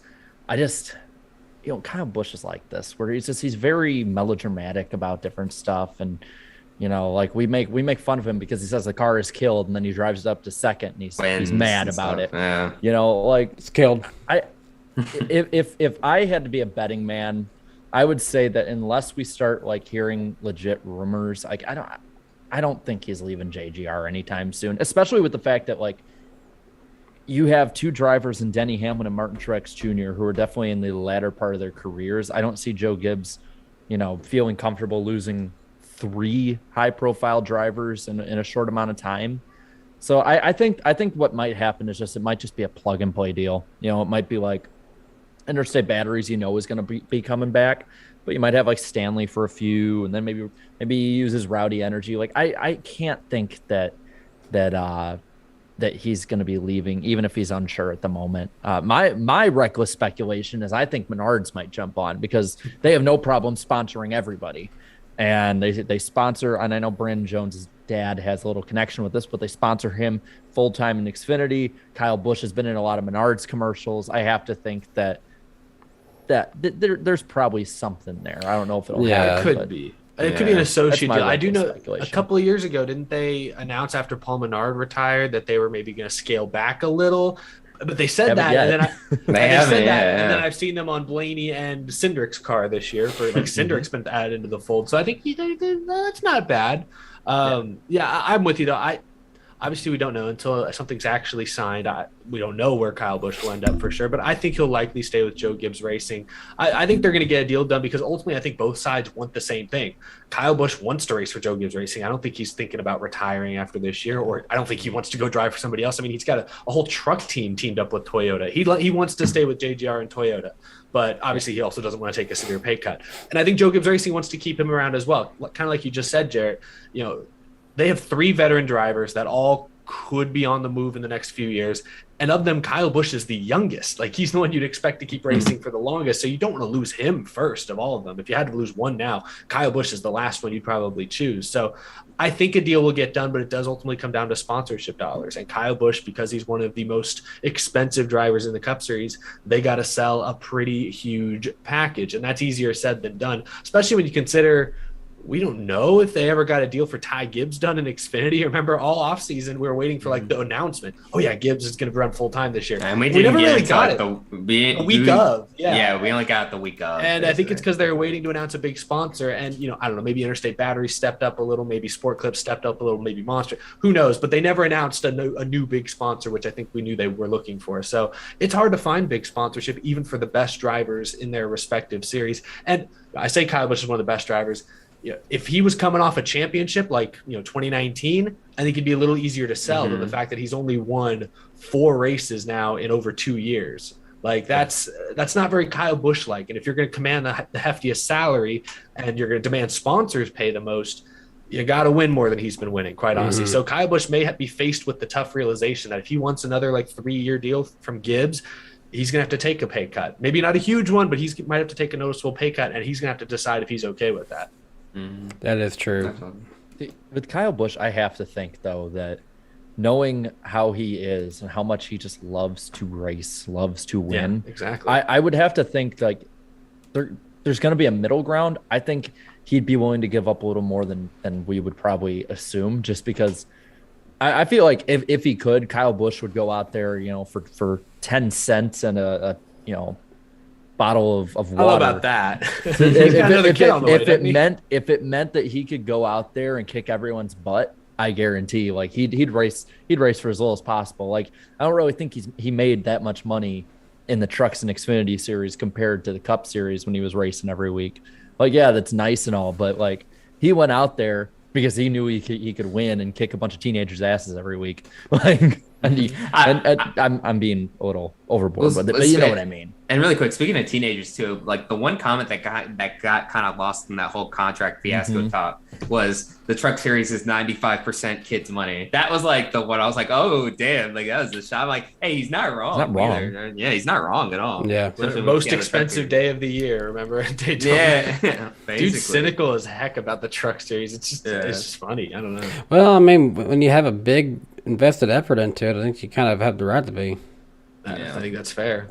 But he also takes advantage too, of it. I guess like one of the scenarios I've been thinking of is like, okay, so like let's say it doesn't work out for Kyle Busch, who would take over the 18? I mean, like there'd be like multiple options in my opinion. I mean, Truex, I heard they're still in talks with him and stuff. I don't know. I could see him still re-upping though. So if they would maybe need to swap a few things around, maybe he would get the 18 and someone else get the 19. Or the most obvious one to me would be like Ty Gibbs, because he would seem like ready, though. That's what I'm saying. Like some people say he's not ready, but I could totally see Gibbs moving him up next year. Oh, already. I could too. Yeah, just because they already have the Monster money, backing and stuff. Because I'm quite sure Monster would be interested in backing him for an entire season in the Cup Series. And then, Ty Gibbs, he is the grandson of Joe Gibbs, so there's that family connection there. I could totally see his grandfather giving him a shot, like if they needed to. But if they needed to, I think that'd be the last resort. If they lose Truex and Busch.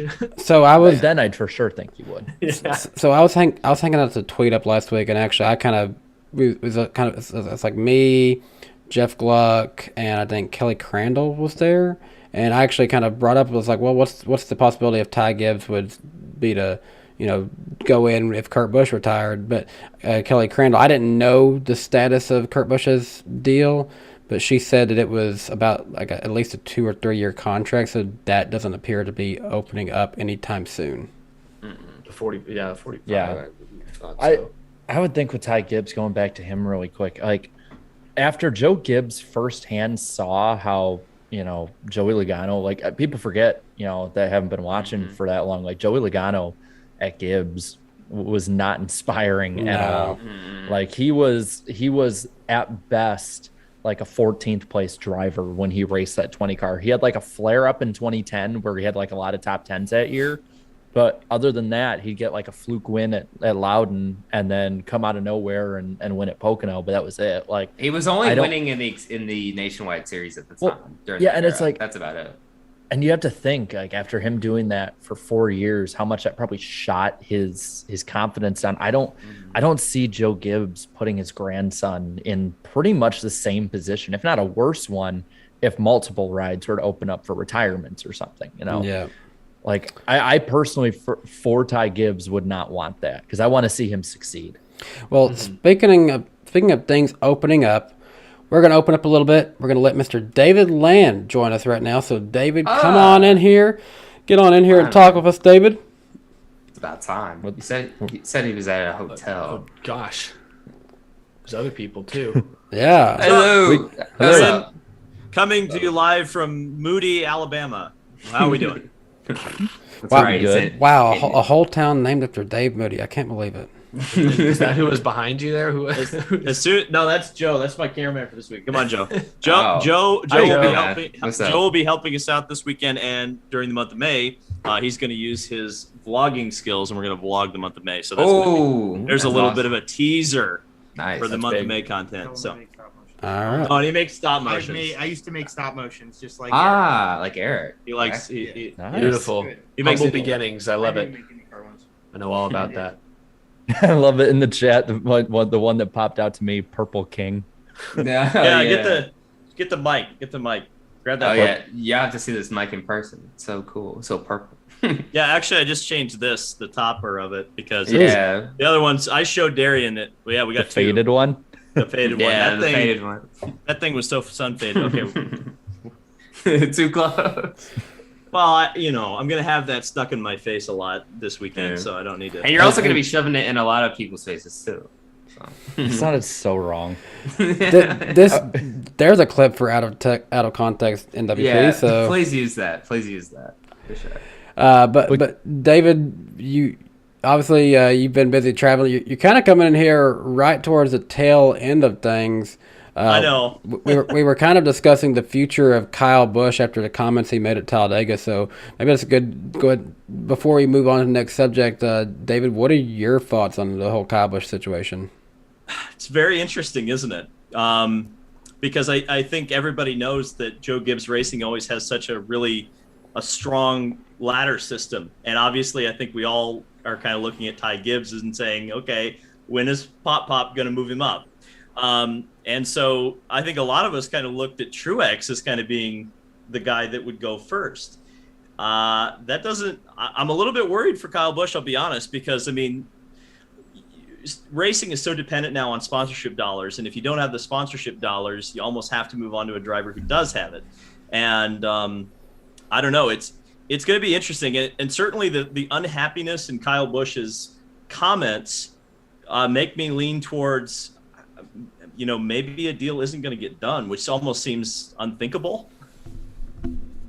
That's where I was just saying I was at with it. Is like, just because, like I said, Kyle Busch is so melodramatic at times. Like we have a running joke on this show that he'll say it's killed and then be mad that he finished second with the killed car.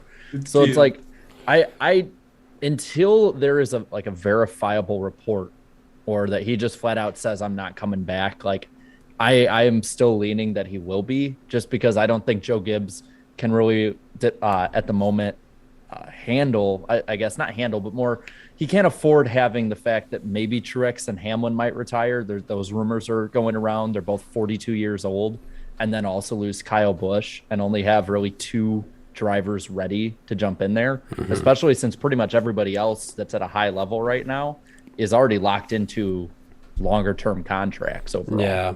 And JGR's development or Toyota's development system has gotten a little skimpy recently. I mean, you got Drew Dollar, Corey Drew Heim. Dollar to the 18, y'all. Cup Series. It's going to be years plural until they're ever ready. If not ever. And so that's their crop of talent, and the crop of talent they did have.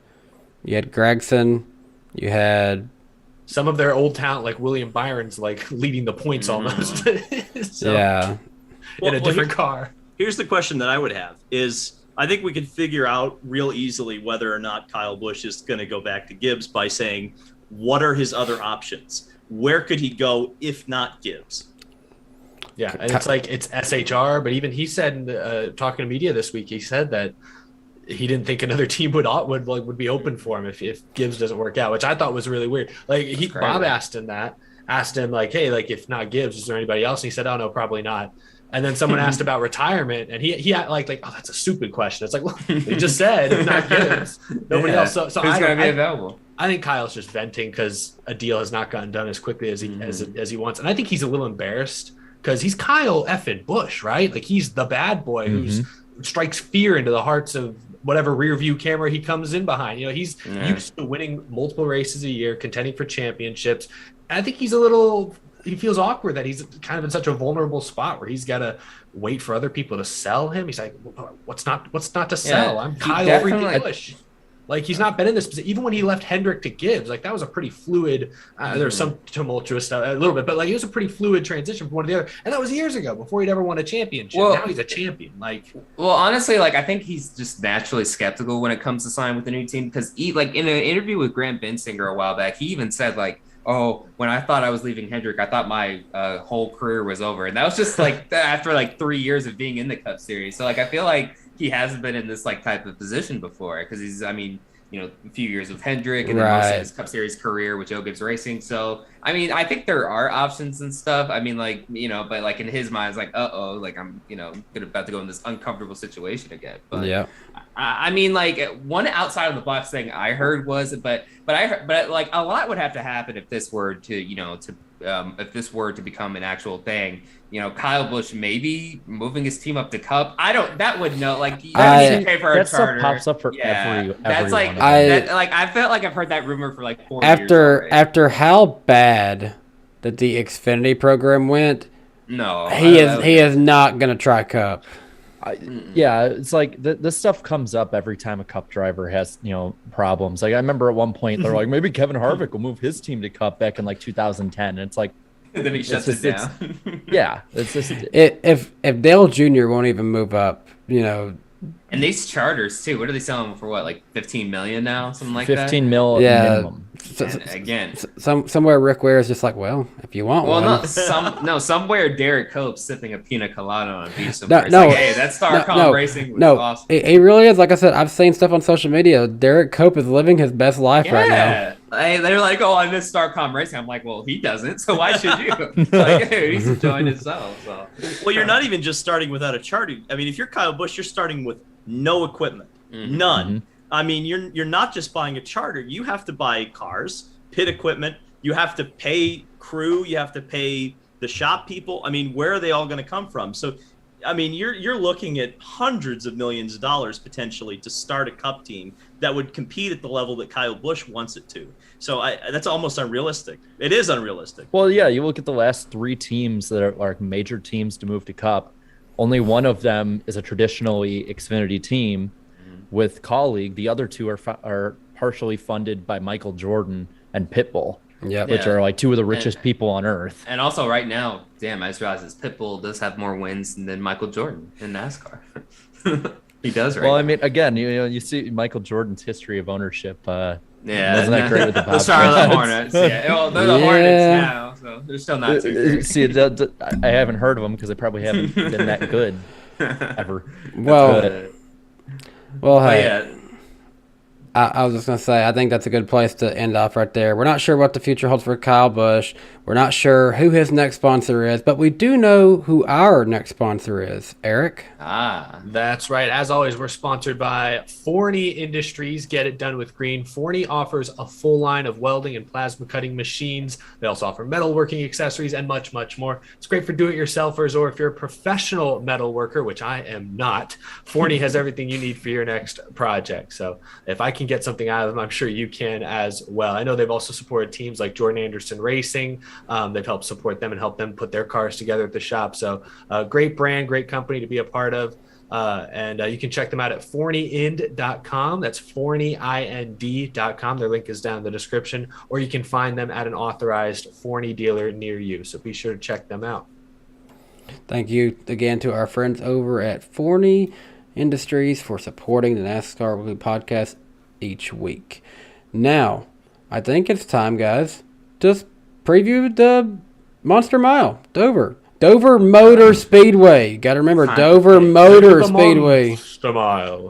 Monster Mile. Y'all see, they had a rebrand recently, so it's basically, what is it, a part of like SMI's track? So yeah, SMI bought it up. I had heard something. I was reading this Reddit post and then a few posts on Twitter that like some of the ticket prices got like way jacked up when SMI came Really? in. Like this dude was like, I've had 8 tickets for like so many other years or whatever, each costing $100. He's like, now each one's gonna cost me like 500. And I'm like, what? That doesn't sound right. But like there was like multiple people, like not to that level. Are there, like, multiple a people reseller You can website? Like, you can get no, a from the track. you can get a ticket at Bristol, which is arguably, no offense to Dover, arguably a better track. You can get a ticket to Bristol for $100 for the Cup race. And But Dover, it sounded like though they have jacked it up and they've like, how they like the kids get in free thing.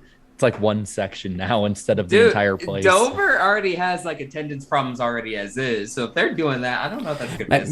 Maybe this is just a push to make it look like Dover is not working. So they say, Yeah. well, we need to change the track. Let's go to we Nashville need to Fairgrounds. Oh yeah, let's go to the fairgrounds. They're putting $17 million into that place. Maybe they can do the Miami GP model and put like a yacht club in on the infield. Yeah. I'll sell tickets. You're gonna charge $500 for a ticket. You're The getting concrete club. the That's basically what the Miami thing is.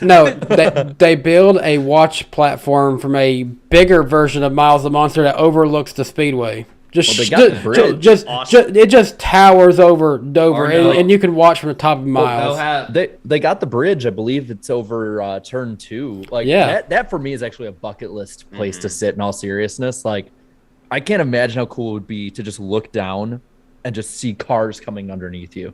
Like that would be so damn cool as a race feeling fan. like the roar underneath your feet and stuff. Yeah, that'd be awesome. I kind of wish that was on the front stretch and not the back stretch. That would make it even cooler if you could watch them coming to the finish line from a bridge like that. Yeah, but I'm really curious. I'm really curious how this next gen car will perform at a track like Dover and stuff. For the past few years, Dover's been kind of hit or miss with some fans and stuff. So we'll see how it does. I think a little more than last few. Yeah. Personally, at least, for me, Dover, since about the middle of the COT era, has just not been my favorite track. I'll just put it like that. Yeah, it's not a whole lot of people's favorite tracks. It used to be known for some big wrecks there for a while, especially in the COT days. I remember even in Nationwide too. Like I remember getting ready for a little Pee Wee football game at the time, and I was watching the Nationwide race, and I saw like all of a sudden I just see freaking them go on board with Boyer, and then he just goes boom. Wait, okay, yeah. so that's funny because I had finished a game right before that, but now I was realizing we're 2 time zones apart. Yeah, I was getting ready for a game. That's awesome. That's awesome. That was in 2011. I think I was just watching the race and I saw that happen. Yeah. But you definitely have to imagine it's gonna be on Put It Out this week. So. Yeah, I'll say this. I'm looking at Dover's website. Tickets aren't bad. Front stretch are about $100 each. And I will say there are plenty of seats available. So I think regardless of the low ticket prices, Fairgrounds is looking good whenever they get renovated. Let's put it that way. I don't know. We'll see. Hopefully it fills in. As we're about to talk about, the weather looks good, so hopefully it fills in a little bit. Fans in the Northeast are always saying we need more races. I mean, show up. Go to it. It's like, oh, why don't they race here anymore? Because you guys aren't showing up. That's why. Anyway, Danny, what we got on tap for this weekend? Yep. All right. The Xfinity race is called the A-Game 200. It's a 200-lap race. The start time is at 1:30 p.m. Eastern Time. You can catch the action on FS1 and listen to it on MRN. The weather is looking really good this weekend. The temperature is 64 degrees. Sunny, 0% chance of rain. The defending winner, this is Austin Cindric. So obviously we will not have the defending winner win 2 years in a row. The Cup Series race is the Duramax Dryden 400 presented by Relodyne. This is a 400-lap race. It starts at 3 p.m. on Fox and radio coverage on MRN. I know, FS1, David. my bad. Oh, it's FS1. Yeah, it's FS1. Okay. It is on FS1. Technical mistake there. And the weather is looking good. 63 degrees, partly sunny, only a 6% chance of rain. The defending winner of this race is Alex Bowman, and Larry McReynolds will be back in the booth for coverage for this one. living like Larry. Nice. That'd be cool. And yes, let's get through my segment really quick. The betting odds, the famous betting odds on the NASCAR Weekly Podcast. Here are the favorites for this weekend. Kyle Larson enters this weekend as the race's favorite at plus 450. followed by Chase Elliott plus 900, William Byron plus 900, Alex Bowman plus 1,000, and finally Ryan Blaney plus 1,200. As for the best of the rest category, I'm definitely feeling these three. Martin Truex Jr. enters this weekend at plus 1,300, Joey Logano plus 1,400, and Ross Chastain, last week's winner, at plus 1,600. And now for the underdogs. Chase Briscoe plus 2,000, Brad Keselowski plus 2,500, Daniel Suarez and Kurt Busch are both plus 5,000, and finally Bubba Wallace as plus 10,000. So those are the betting odds. And as for the NASCAR weekly podcast fantasy league, right now UGR2 is currently the points leader, as he is leading by just a little bit over 25 points over Trevor Sports 98, followed by in third place 24 for Life. In fourth, Toyota Tough. And finally, rounding out the top five is Dawsonville Siren 9. And I'm irrelevant outside of the top 50 this week. So, yeah, I'm just not that good at this. But one place where you aren't that irrelevant yet is the NWP pick points. Yes. I, however, am very irrelevant. Coming into this week, Eric is the points leader with 180 points. The chat is second, minus 17. Darian is third, minus 31. Jarrett is fourth, minus 53 points back. He's moved out from the washing machine of the basement to now upstairs. He's now on his way up the stairs. He's like midway up the stairs at this point. Meanwhile, me, like, I'm laying on the couch in the basement at minus 64. Danny's digging a sub basement right now. Yes. Yeah, we are working on that. We are working on expanding that basement for me. He's got a fallout shelter he's working on. Yes, that's what it is. I'm working on the fallout shelter because the season I'm having is nuclear waste levels of bad. But Eric's been hitting it big with these win picks, man. Like, you just Ross Chastain, man, ride Chastain till I die. Seriously. I can't pick him every week. It's not good. The magic doesn't work every week, so I got to be selective in my Chastain picks. But well, looking at it, but you and the chat are the only two that's picked a winner in every series so far this year. Whereas I can't get a Trucker Cup winner to save my life, but I can win 4 Xfinity ones in a row. How many Xfinity wins do I have? Good question. You have 2. You have 2 in Cup and Xfinity. Eric has 3 Cup, 1 in each of the other 2. Chad has 1 in each. Danny has a Cup win, and that's it. Yeah, I just need to get the Cup win. That's all I need. No, you have a Cup win. Yeah. Oh, I need to get another one. I need to get David has the chance to blow things up this week. He's a total wild card as our temporary guest pick. Mm-hmm. Yeah, I seem to remember I picked pretty good the last time I was on this thing. So. Didn't you pick Castroneves to win the 500? I picked Castroneves and Larson. I got them both right. So I felt pretty good about that. That was a good one. Well, we should pick the IndyCar race, by the way. I'm just going to throw that out there. Fine with me. Here in Barber Motorsports Park in Birmingham, Alabama. Do we want to include it this weekend? I didn't do my research on this one. Oh, that's why I love it. I'll do my research at the end of the month. You're implying that I did research on Dover, to be fair. Can do best finisher can get a bonus point in our IndyCar picks. How about that, Jared? All right. Just 1 point, so it's not worth very much. Like a typical IndyCar race. Well, all I know is that, David, if you're willing to come on for the end of May, right before the 500, we can do you know I got it. Don't worry. We can watch the chat do an auction over the. I'm just gonna start being like 33. There we go. Jared, we started that halfway through last time, and we still got up to like everyone. Like, I think it stopped when the person's like, I just gave 75 and it won't let me give any more. It was insane. That was insane. Jared, it was a beautiful night. I learned that trick from Colt Nerdis, so shout out to Chungus. Jared, did you? Dude, I was just gonna say he made me like $500 on one stream. That was crazy. Okay. Wow. You made that made me like, I think I want to say almost 1,000. Yeah. Like, I went back and looked at my when you can look on your analytics at the money, and I looked at it, and it's like everything is like relatively normal. Spikes in, boom, way up, like almost breaking the chart. It's that one day in May, and then everything else back to normal for like the last year. That is true. These things can tend to do that at times.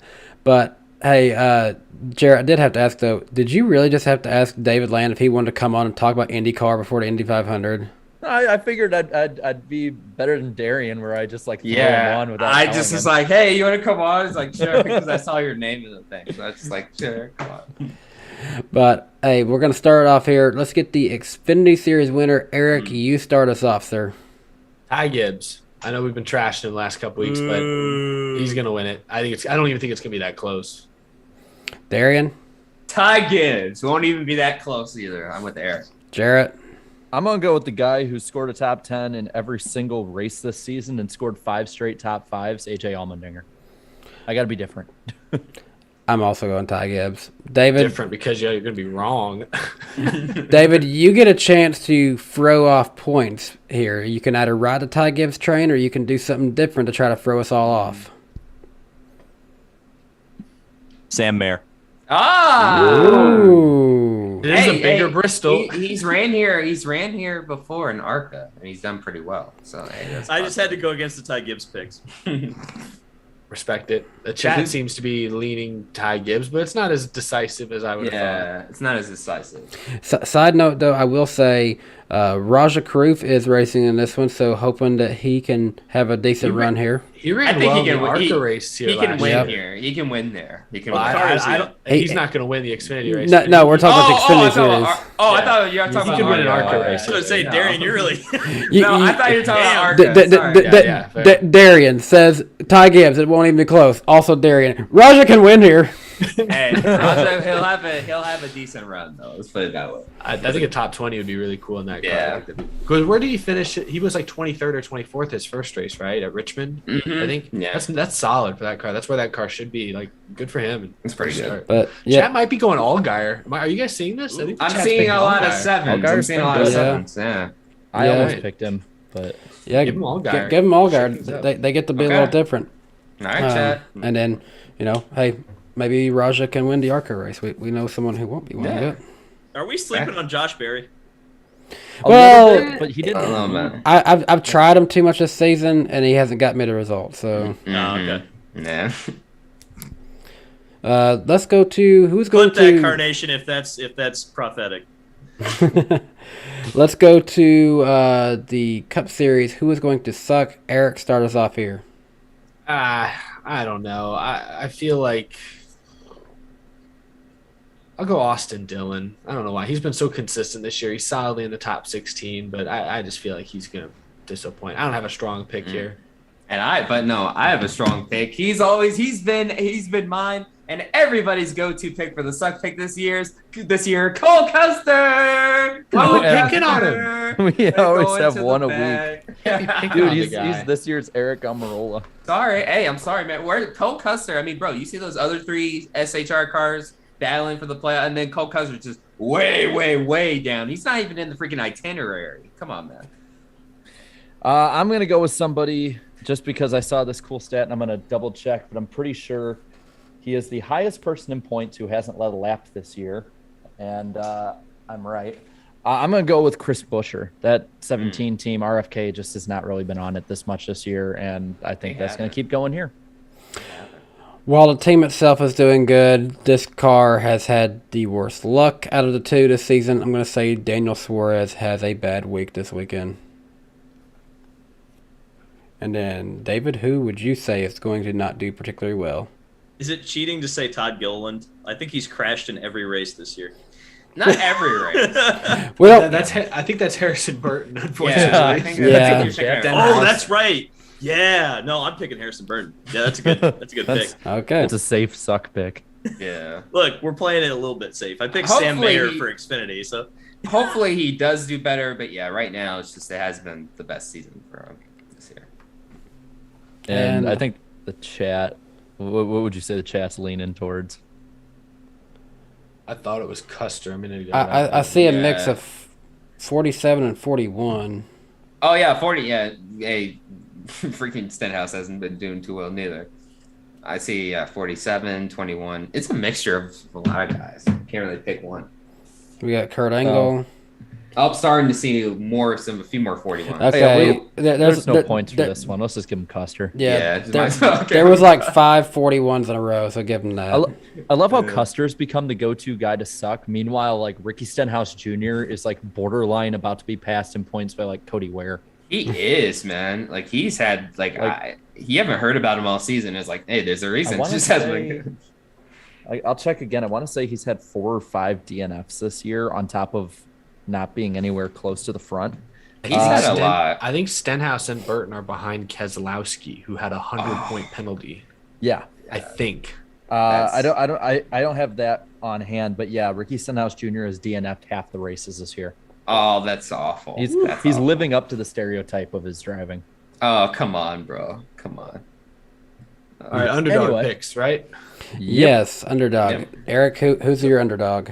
So I think this is actually a Rick Ware racing car. I don't think SHR is actually giving them much support here other than maybe the engine. I don't know. I mean, it's all next year. I don't know how much support he's getting, but I'm curious to see how Ryan Preece does this weekend in the 15. I don't think he'll do better than 18th or 20th, but I think we could see him on the lead lap and better than that car usually is. Did he win here in the Xfinity Series for Joe Gibbs? I thought he won either. Oh no, I'm thinking of New Hampshire. He won at New Hampshire. Or was it New Hampshire? That would make more sense. Gotcha. Yeah. Northeast race. Yeah. So for my underdog, I'll go with the 2 of Austin Cindric. I mean, ever since the 500 win in the pole at Auto Club, he really hasn't. He's been hit or miss as well this season. I mean, he's already in the playoffs, so it's not like he has anything to lose. I think some of that Xfinity success will transfer over. I'm not saying he'll compete for the win top 5 per se, but I think a top 10 runs in the works for him. So Austin Cindric. This guy took a Germain car and nearly got a top 5 with it a couple years. Well, it's been more than a couple years ago, but a while ago. And I think that RPM's on the upswing with GMS. So I'm going to say Ty Dillon is my underdog pick for maybe a top 10. I like that one. Okay. That's a good one. I'm actually going to go with someone who needs to have a good week. I'm going to say Brad Keselowski as an underdog for a decent week. Ricky Stenhouse is going to turn it around. Everybody's down here. Watch that be true. This is actually a good track for him. Yeah. So I wouldn't be surprised if that is true. It's a high-banked, high-speed track, not too big oval, it's a mile in length, so it plays into his dirt racing background. Mm-hmm. But now who is going to be the chat's underdog? Have we figured that one out yet? Let's see. It's a good amount of Ty Dillon. Yeah. It's between Dillon and Eric Jones. So I think they're going, Petty GMS. They're definitely going Petty. No. Either the 42 or the 43. I need to see more than just a couple. I have my win pick ready. It's going to blow your minds. Oh, man, that's exciting. Nice. Eric getting a little too cocky, or that's what I was about to say. Watch us all be planning to pick the same person. No, it's going to be insane. Y'all have never seen anything like it. Wow! Oh my God, he's picking Cody Ware. Yeah. Ooh, don't spoil it now. Wow, he really. Oh my God! Wow, he really wants to throw away this points lead. Make it interesting. That's what I'm saying. Dude, you built up a cushion, but damn, we still got a lot of races. I think they're going Eric Jones slightly. Yeah, you might as well go with Eric Jones. Ty Dillons, but they're repeats. Give him Eric Jones. Yeah. Picking Cody Ware is like swearing in a winner's interview. Just keep up that points lead. All right. Eric. Moving on. Eric, that's mean. Darian has a word for you. Yes, Eric, you go first. Who's gonna win? Who's gonna win at Dover? Eric? All right, I'm going with the guy. We just talked about how Stenhouse has DNF'd half of his races this year. I'm not that bold, but I'm going to go with the guy who we were talking about earlier is at least partially responsible for about 4 pretty notable crashes this year. Uh-huh. You guys are going to be shocked. Kyle Larson is going to win at Dover. Wow. David looks so disappointed. Oh, what a shock. I thought he was really going to pick Stenhouse there for a second. No, that is exactly who I thought he was going to pick. See, Eric was just trolling us. He was just trolling us there. All right, so for my win pick, I have a Hendrick driver. It's not Larson, though. This guy has yet to score a win this year, but he's running pretty damn consistent. Chase Elliott scores his first win of 2022. I was looking back at the last 5 races. Yes, I know 2020 is a bit of an outlier with this, but I noticed something. This driver, aside from a 21st in the first Dover race in 2020, has finished second, third, fifth, and has a win as well in the last 5 races. It's on Danny's channel, so I'm going to go and just take it. Alex Bowman is going to be the repeat winner in this race, and I will continue the Hendrick train that we're on right now. Nice. I mean, he is known to win after races I was at, and, well, I was at the last 2. And I'm also known for calling out really good predictions for Bowman when I said he'd win 3 to 4 races last year. So, well, there's a reason I wore this shirt. There's a reason I brought this diecast. I, too, am going with Jared on this one. dang it. Now I know he's going to suck. So that means I shouldn't pick Bowman, right? Because that's boring. Yeah. Where are the guests and the points? I want to see if I need Oh, to So take they're like an Xfinity pick driver coming up to Cup. You're just there literally to screw up the rest of our season. Oh, Yeah, okay, that's about okay. it. Well, so I can't pick, but I think if I was betting, if I was actually betting money, I would bet Bowman. But let's swing for the fences here. Let's try to go a little bit different. Let's think about it. You know what? Talked about Kyle Busch when I came on. Let's take Kyle Busch. Let's really swing for the All fences. right. Oh, nice. Kyle Busch is the type who will either get a top 5 here or crash out. There's like no Yeah. in between. Well, that's That is exactly true. what I want. Entertainment. That's what I want. Is he in the pedigree car? Because he almost always crashes out when he's in that one. Or he'll Uh, lose like a wheel or I something. think Bob just put out the entry list earlier today, so I'll check. Wow. I'll get back let's to you see. on that one. I'm nervous. But, yeah, who does the chat have? They're maybe going Elliott. MVR owners using his mod privileges to spam Logano. I just Does that got like every week. I just gotta say, Claudia pointed out. She said, "Wow, someone picked Bowman besides Danny. I'm shocked." Yeah, that is. And now Danny picked him. I'm like, no. Yeah, I keep seeing like some more spam for like the 22 and stuff, but we're not gonna fall. for Nope. that. Kyle Busch is in the M&M's Crunchy Cookie car. Apparently. Oh winning. yeah, He's winning. Crunchy cookie car. Yeah. Drop the mic. that's been the one they've been pushing for this last year. It looks like. Oh my God. Byron's bringing back the Raptor car from Martinsville. Oh, It's over. We should have known. I actually God, kind, that's I such an actually ugly car. really, I kind of dig it just a It's little uglier bit. in person. It's just I- a little- It's uglier in I person. think this year's car looks better than the one I had last year for it, at least. yeah, Well, you can see the logo, so Yeah. Barely. but I don't But know. I it don't looks know like a who the- test car. It looks like when you used to play the old Thunder games and you'd have like a test car. That's what it looks like. I get what the Rap's supposed to be. Raptor is a bed liner for trucks, and that's what it's supposed to look like. But still, it doesn't translate well to the car. Is that what it's trying to do? Yeah.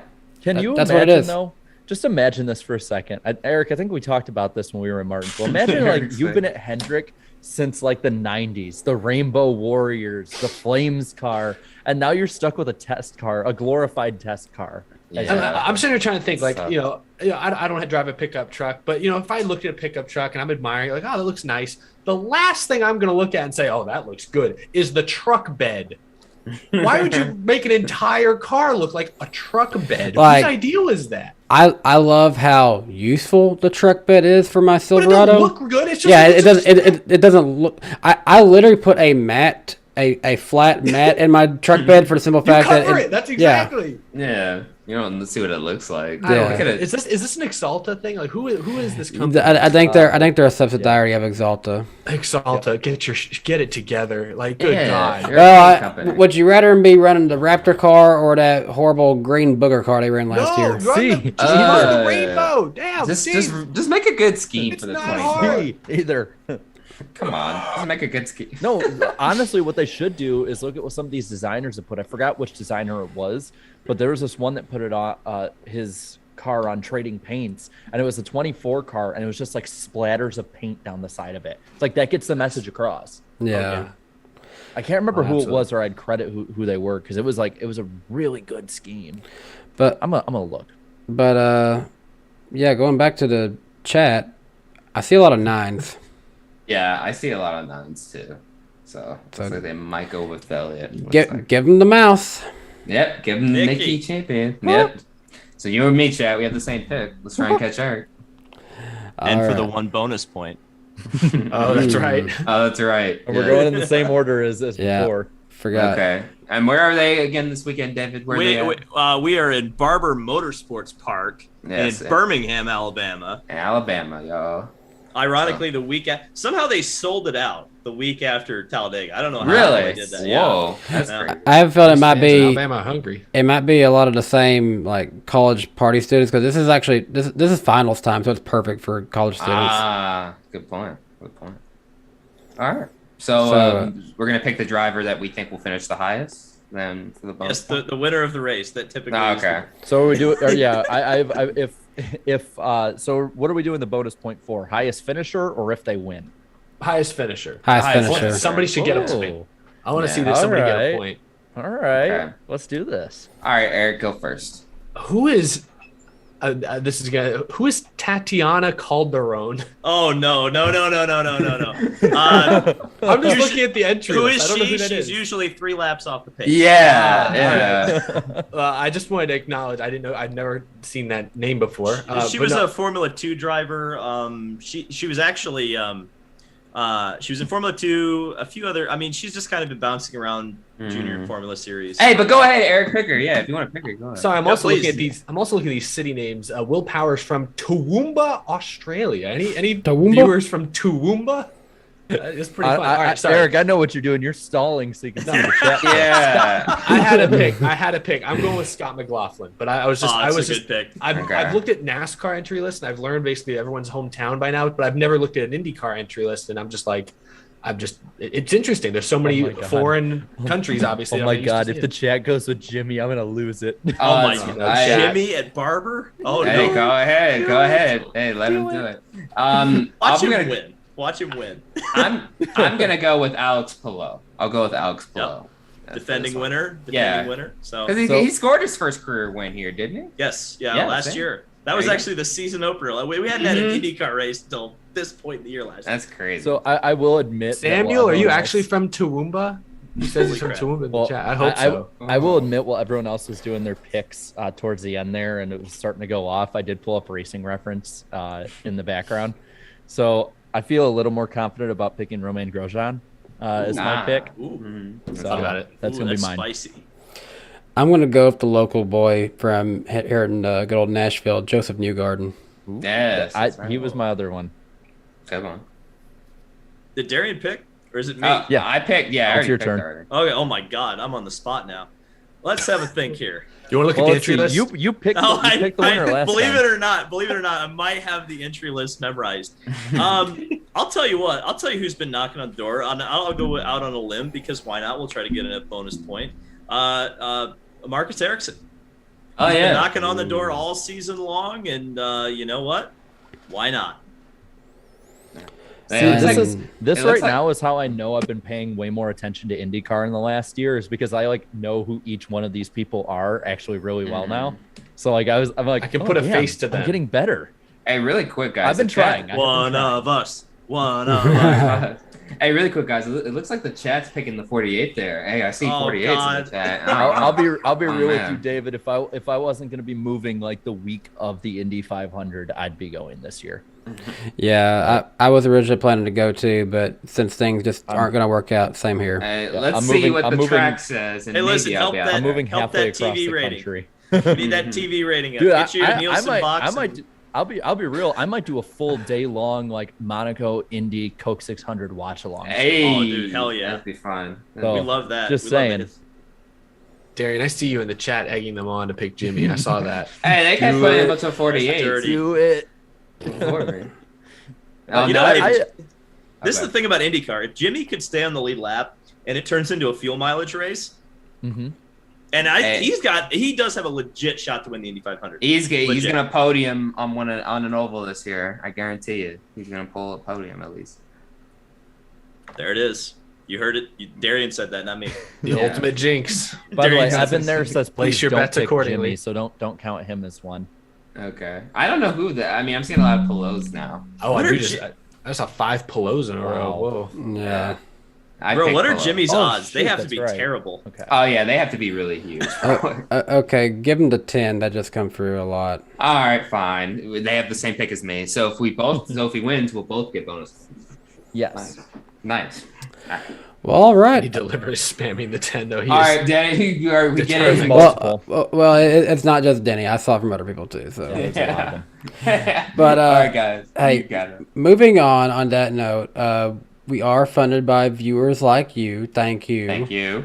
And we're gonna go through and read some of the final super chats of the night. We ended this conversation from Darth Sidious, who came in and supported the show.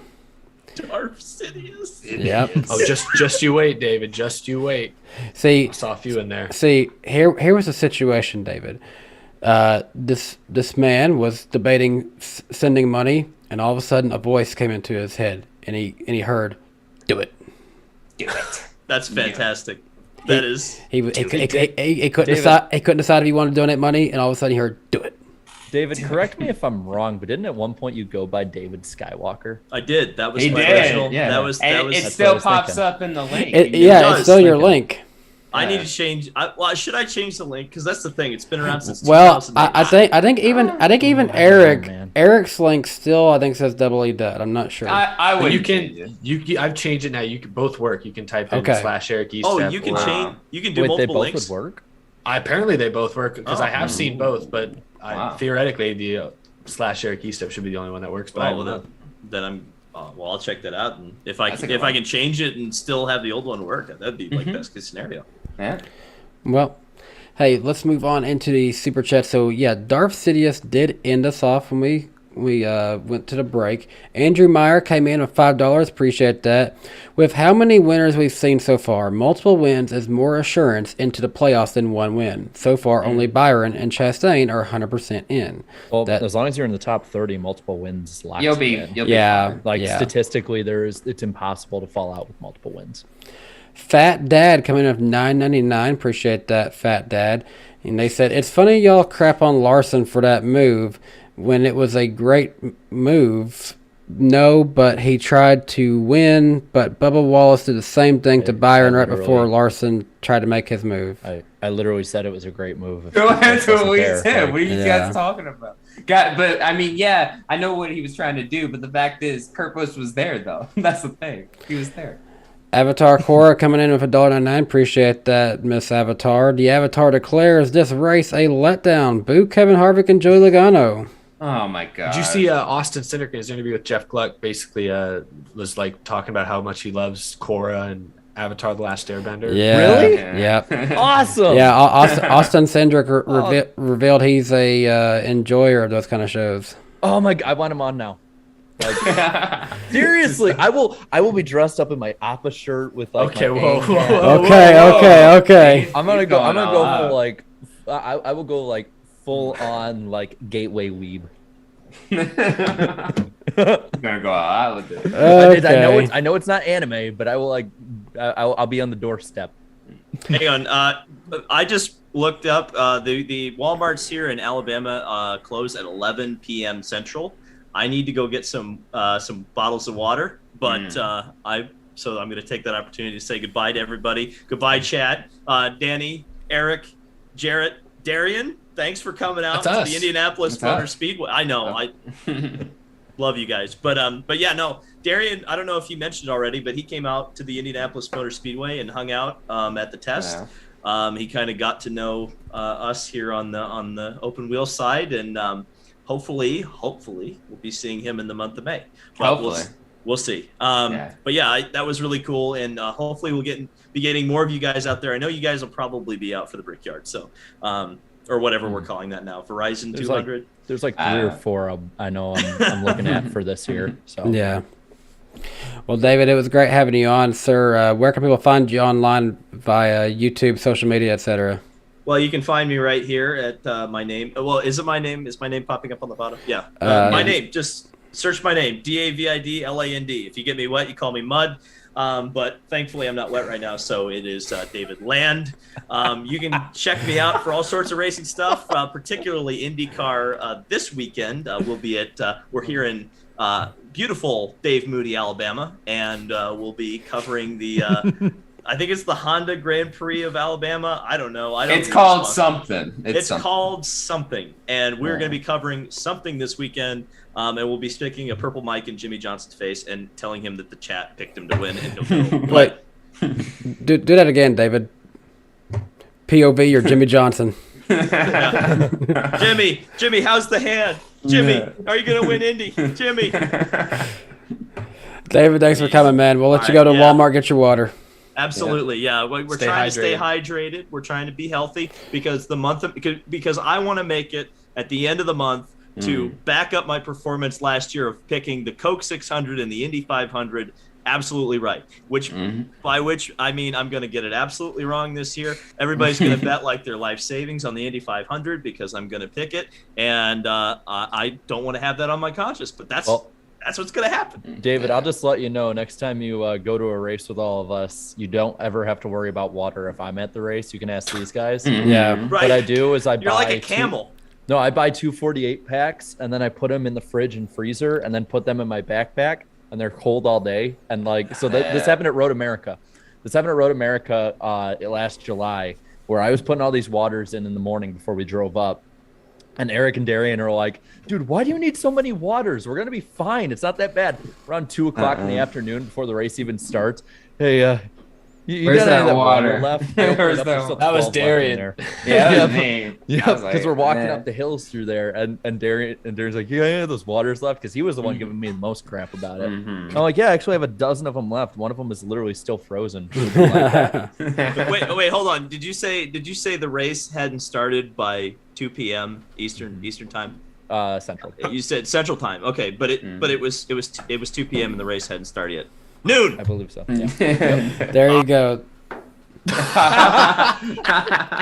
What a way to end it. Noon, and he's gone. Oh, man.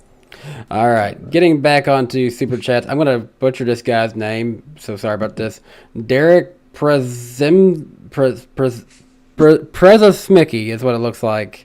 So, Derek Prezosmicki. That's what I read. Appreciate the $2 there, Derek. Daniel Dye. Oh, no. Daniel Dye gave Bustin' a Nut a new meaning. Oh, God, I feel so bad for that kid. Oh, man. Oh, man.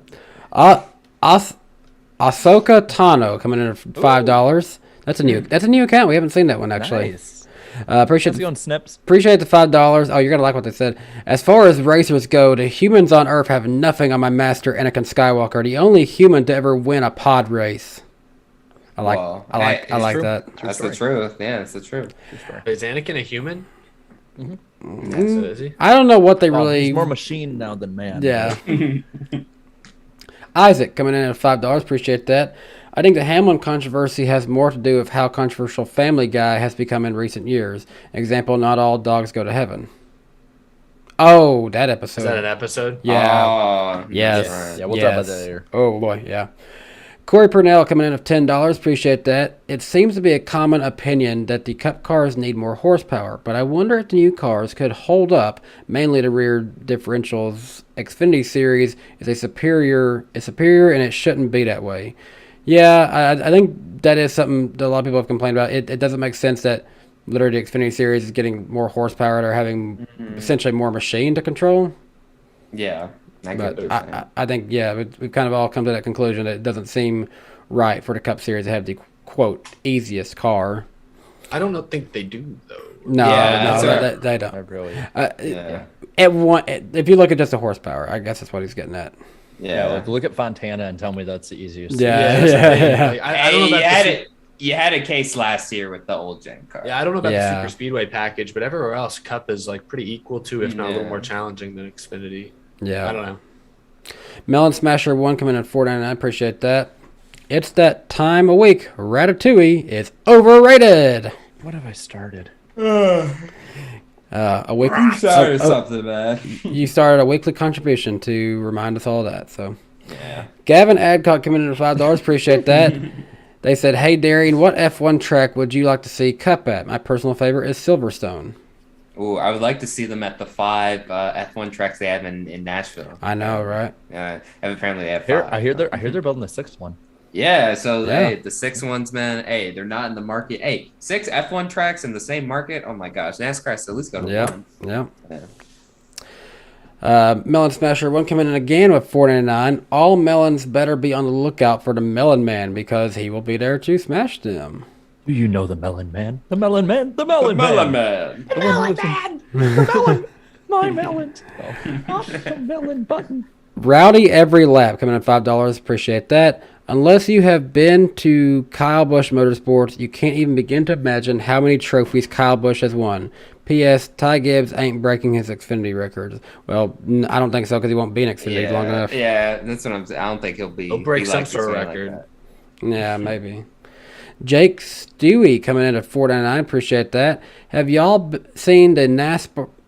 Have y'all seen the NASCAR iceberg conspiracies or dark moments Yes. floating around on Twitter? Yes. Would be cool to make a video on that. And I'll just be quite frank with you guys. Because of the name alone, we reserved that for Jarrett, so he gets that one. That might turn into like an 8-hour stream because I have like the one that has like 40 different ones on like all 7 levels. Damn. So it's like that might be one where it's like we just cover Like- each topic for like 2 or 3 minutes Like- each. Literally, the name and algorithm writes itself alone for your channel. So The iceberg covers the NASCAR iceberg. yeah. Groovy Goose coming in at $4.99. Appreciate that. Speaking of NASCAR and conspiracies, how come no one talks about the NASCAR fan on the grassy knoll with a Junior 8 hat on? Spin a UFO. Where? Wait, the what? Yeah, say that again. Yeah, be a little more specific. How come no There's a one lot of talks fans of about? junior hats. How come no one talks about the NASCAR fan on the grassy knoll with a Junior 8 hat? Is he talking about on iRacing or like I don't know on NR 2003 or something? Because I've seen that before. I think that's what he's. I don't know. I don't know. what That he's might talking be. I'm kind of confused. I'll look into it. I'm sorry, Groovy Goose. Groovy Goose came in again though for $1.99. Appreciate that. And they said, just wanted to show appreciation for the work y'all do. Groovy Goose, we do appreciate that. You are a regular here in the chat. buddy. And Thank you. we appreciate what you do for us with the support. Following up Groovy Goose though is Elmo, everyone's favorite character, coming in with $1.99. Appreciate that. Elmo hates Harvick. Elmo almost went to the dark side. about. Man, we Oh gotta my get God. Tom Grassi to say that in his Elmo voice. We do. Imagine Sith Lord Elmo. Elmo does not like. No, can't do it. Corvette Racing 48 coming in at $5. Appreciate that. Here we go. You know it's going to be talked about a lot tonight. Daniel Dye just wanted to show off his ball-busting moves. God bless it. It's horrible. Da Pexel Artist comes in at $2. Appreciate that. Denny stole the meme from Dank NASCAR Memes on Instagram. And that is true. That was originally posted by a NASCAR Memes account. Danny's Dude, funny. Yeah, a Denny Hamlin fan ended up screwing over Denny Hamlin. Yeah, that's the funniest part about this whole thing. Imagine getting your favorite driver sent to sensitivity training. I'm sorry, but as content creators, you have to laugh at that a little bit. Yeah, Yeah. it's pretty funny. Darth Sidious came back in of $1.99. Appreciate that, Mr. Sidious. Welcome, young land. Time you call me master. Boo Kevin Harvick. Well, he's already gone. Sorry, Yeah, Darth he's Sidious. gone, bro. I told David there'd be more Star Wars stuff coming up. Yeah. Gordon the Big Engine came in with another $5. Appreciate that. I must ask you, David, are you gonna get back to Indy 500 Evolution for the month of May? P.S. Love your content. I think we can all say, yeah, he'll probably be there for that. So he'll be there. Speedway Anywhere came in at $2. No comment, just a $2 donation. Appreciate that, Speedway Anywhere. NASCAR Racing Fan 927 came in at $2. Well, can't do this. For David Land, what happened to Alexander Rossi? So does anyone else Good know? question. He said it, but I don't know. He might be This is- switching teams after this season. So he hasn't been running well. I just remember how he was the story a couple of years ago, the Indy 500, and I feel like that's the last anyone's talked positively about him. Yeah, it's been downhill. Mm-hmm. Coleslaw Custard coming in with $2.79 Canadian dollars. Appreciate that, Mr. Coleslaw. I think Peretta Autosport should get Danica back.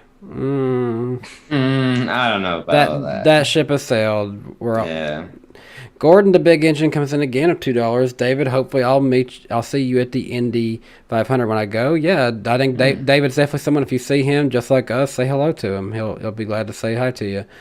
Isaac come in of $2. Wish me luck on my exam tomorrow. Spin that UFO. Isaac, good luck on that exam, man. Good luck, Go bro. get him, Isaac. Maybe, Good luck. for you. maybe, hope you were studying while listening to us. So Yeah. No, sir. Nah, just wing it. The faster the Go with your UFO gut. spins, the faster UFO spins, the higher your grade is. Nah, good point. GN coming in of $1.99. Appreciate that.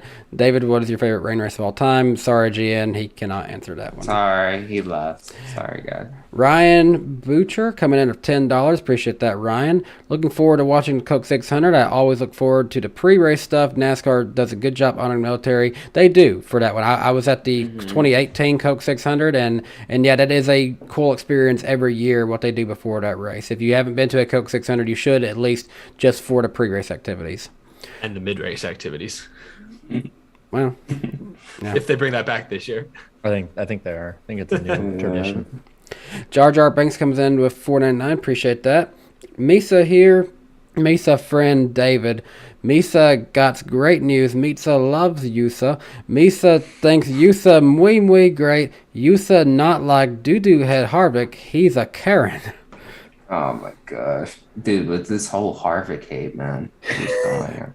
It's crazy. Jar Jar, I gotta say this to the Jar Jar guy. Even though he goes by his real name on Facebook, he still talks like that in everything I ever see from him on Facebook. So That's funny. So I appreciate the commitment to the character there, Jar Jar. I have questions, man. I have questions. Yes, it always confuses. It's like a very serious NASCAR group, and he's always in there using the Jar Jar voice, and I'm like, oh my gosh, is he still doing this? But I appreciate it, man. Spencer Smith coming up $10. Going to Dover this weekend. Any advice for a first timer? I've never been to Dover, so I can't give any advice on that. I don't think any of us have been to Dover yet, have we? No, never been I've always there. wanted to. Sounds like a cool So, track, but sorry, Spencer, we don't have anything to provide for you. get there early. That's all. Just give yourself plenty of time. Yeah. I don't know how much there is to do, but might as well get there early. Because that's why you get there early. You never know what there is to do there. So, Leon's Automotive comes in at $10. Appreciate that. Sim Racer number 24 from Odie's Racing Group on Gran Turismo. Huge fan of y'all's channels. Any advice to break through the YouTube algorithm for our race group? Met Eric at Phoenix Spring 2020. Huge inspiration. Thanks. As far as the YouTube algorithm, it changes like every few months. So it is hard to give you any specific advice. Like 1 second we feel like we're doing good, and then we'll have a few weeks where I feel like you guys don't even see our videos, and you have to readjust to the new YouTube algorithm. So it changes. It's very up and down. Just keep It at changes it. constantly. Just keep at it. Yeah, that's what I'd say. Just keep at it. Consistency is key. The one thing I find the YouTube algorithm is pretty consistent if you're consistent. So I think that's the number one advice. And Yeah. obviously, a good title and a good thumbnail. I mean, I don't know, it goes a long way. Everyone's a little superficial. Yeah, obviously, having the content people want to keep coming back for, but making content that's that's good in quality but easier to make so you can consistently get it out there. I think that's key to making not even NASCAR, like any YouTube channel work. Yeah. Damon Cusha coming in at $5. Appreciate that. Sorry, man, he's already gone. Question for David: what you know about Laguna Seca revamp? Unfortunately, he's already gone. Yeah, and apologies about him not being able to read those. I feel bad that so many people donated to have him answer questions. I know. And we should do a better job of making sure he's on at the beginning and that we have those questions available. So apologies to those who sent David questions. I'm sure he saw them. Absolutely, he's watching the stream. He saw them, but he'll be in Indy, for the Indy 500 at his house, so he'll be able to answer them better at the end of May. Nova Stone 12, appreciate the $5 donation. Will NASCAR change the rules if Junior Motorsports goes to Cup as Hendrick is owner, or will Hendrick sell stake? Also, why do you think Elliott is in a slump? 0 wins? He's not really a slump. He's consistent. He's the points Yeah, leader, he's not. He's not in a slump. He just, again, at the tweet up, Kelly Crandall pointed out that he hasn't won on an oval since 2020, but still, that's about the biggest thing. He just hasn't won yet. As for the JRM thing, I don't think they won't change the rules for Hendrick. I think that Hendrick will just move money around, so he's in technicality not owning it. Yeah, I could see if NASCAR is going to look the way, and I don't mean this in a cheating way, but I just mean like Rick Hendrick's been such a big part of the sport for so long. If NASCAR was to kind of look the other way or let them sort of finagle things, they'd let Hendrick do it. Kind of the same way they've let Hamlin continue to race for JGR despite owning 2311. Like, I don't remember exactly how that was structured, but there's kind of a technicality they're working their way through. That's probably what would happen if JRM came to Cup. Yeah. A-Ski 20 came in at $4.99. Appreciate that. Eric, going to see Kenseth race at Madison this weekend. Which diecast should I take in case he is signing? Give me a few options. I probably have one. Oh, shoot. I mean, at this point in his career, I don't know. Every Kenseth fan's a little different. I look more fondly on his Roush tenure than most of his Gibbs tenure. So I would bring one of my DeWalt 17 cars for him to sign first and foremost. Take your pick which. That doesn't bother me too much. But I just feel like in general, when I'm 70 years old and I think back about Kenseth, I'll think of the yellow and black 17. So that's what I'd probably choose. But when I saw Kenseth in person in Wisconsin 3 years ago, I got him to sign the Circle K 20 car. So I guess I'm a hypocrite. I mean, whatever you want. I mean, go for it. But at this point in my stage, I'd pick a DeWalt 17. Even though I wasn't a Kenseth fan like Eric, I would say if you have it, my personal pick would be if you have a Crown Royal car, maybe like one of the black ones he had, maybe even consider taking that one. After that one, Sly Supersonic came in with a generous $20.01 donation. That is very generous of you, Sly Supersonic. We really appreciate that. Hello, my Fantastic Four. I missed NWP last week. Hello, David Land. Well, we'll tell him hello for you. I think if Kyle doesn't return to JGR/Toyota, I think the Ford is definitely next. Ford needs a driver like Kyle Busch right now. Ford wants to catch back up to Chevy. #KFB. Yeah, that would definitely they would be making a mistake to pass him up if he's available. I will say that. Right. C Workman 388, appreciate you, man. Good to see you. Appreciate the $1.99. And it's a little controversial here. He says sensitivity training to him is the same as virtue signaling, and he challenges people to change his mind. I saw that. We won't touch that one too much, man, but we do appreciate the donation. Thank you. Kevian D. Weston. This is a very generous donation. Appreciate it, Mr. Weston. $49.99. Very generous. That is so nice of you. And I got to say this in a stone cold voice. Oh, hell yeah, I'm saying Stone Cold Steve Austin is taking the NASCAR Cowboy Austin Dillon as his underdog, and that's the bottom line, because Stone Cold said so. That's the best I can do for you, Weston. That's beautiful. It's beautiful, man. Hurt me, sir. Hey, I appreciate that, man. Melon Smasher 1 comes in again with another $4.99. Are any of the boys coming to Road America in July? My current intention for me and Claudia is yes, we will try to be at Road America. These three went last year. Are you guys going to go back this year? I'm visiting my family this year, so yeah, I definitely want to, will be. man, for sure. I'm a maybe. It's a longer hike for me, and I got a lot of trips in between that. Well, yeah. So we'll see. You got just letting y'all The know. cheese curds alone almost are worth the flight.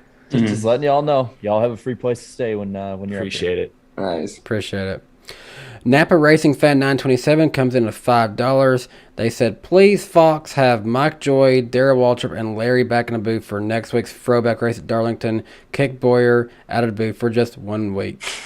You know, Okay.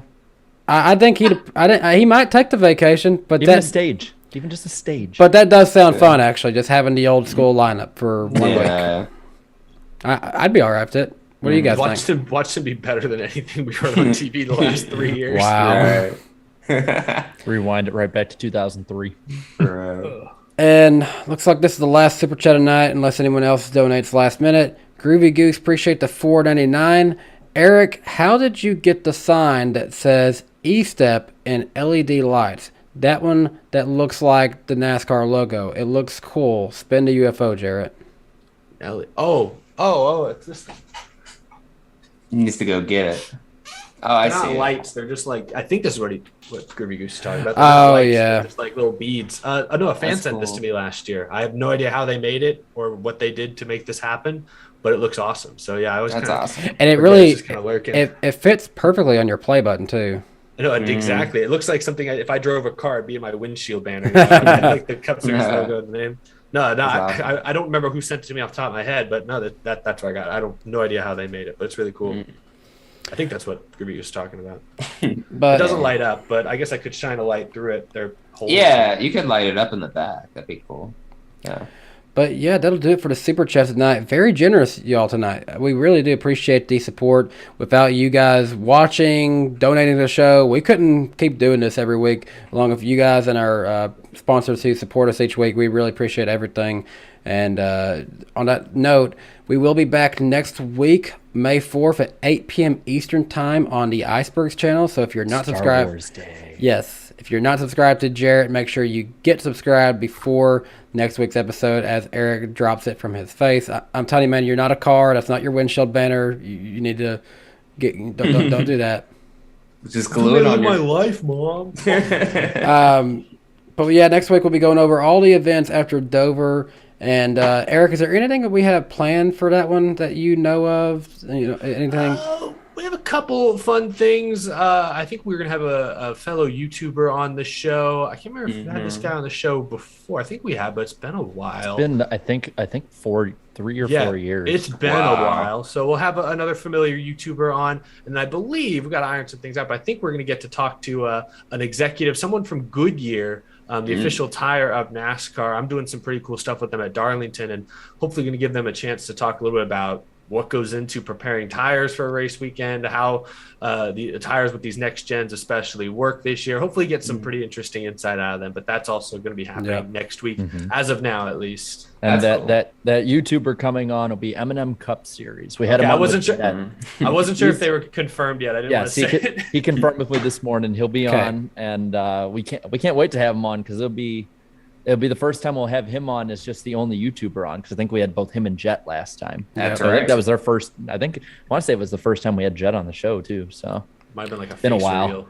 It's been a minute. And then real quick here, we had one last super chat come in, $5 from Matthew Wells. Appreciate that, Matthew. And he just simply said, it's Talladega. From there, anyways, carry on. LOL. Well, I'm not going to say who it is, but we do have another YouTuber coming on the week after next on Darian's channel. So I'll let you all guess. I saw somebody Mr. guess Beast. it right. Somebody guessed it right in the chat already, but I'll let you all keep guessing. But NRF? It'll be a pretty fun one. I mean, I'd be down to have him on. Yeah, I'd be down to have NRF down. Yeah, Yeah. great shot. Yeah, I would love to have them on. Water under the bridge, man. Yeah, exactly.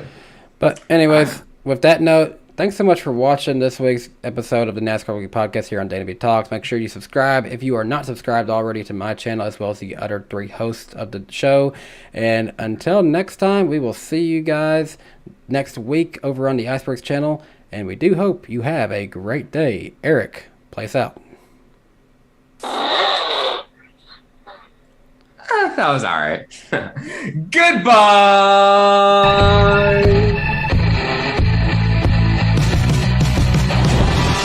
Green. Holy moly. Great job! Yeah! This guy. Thank you! Wow! Hell yeah. Woo-hoo! Great job, man! And we got a crash. Car spinning left and right. Buddy, let her rip. Rain like hell, baby! Come on! Oh my god, guys! Yes! Yes! Unbelievable! You guys are the best!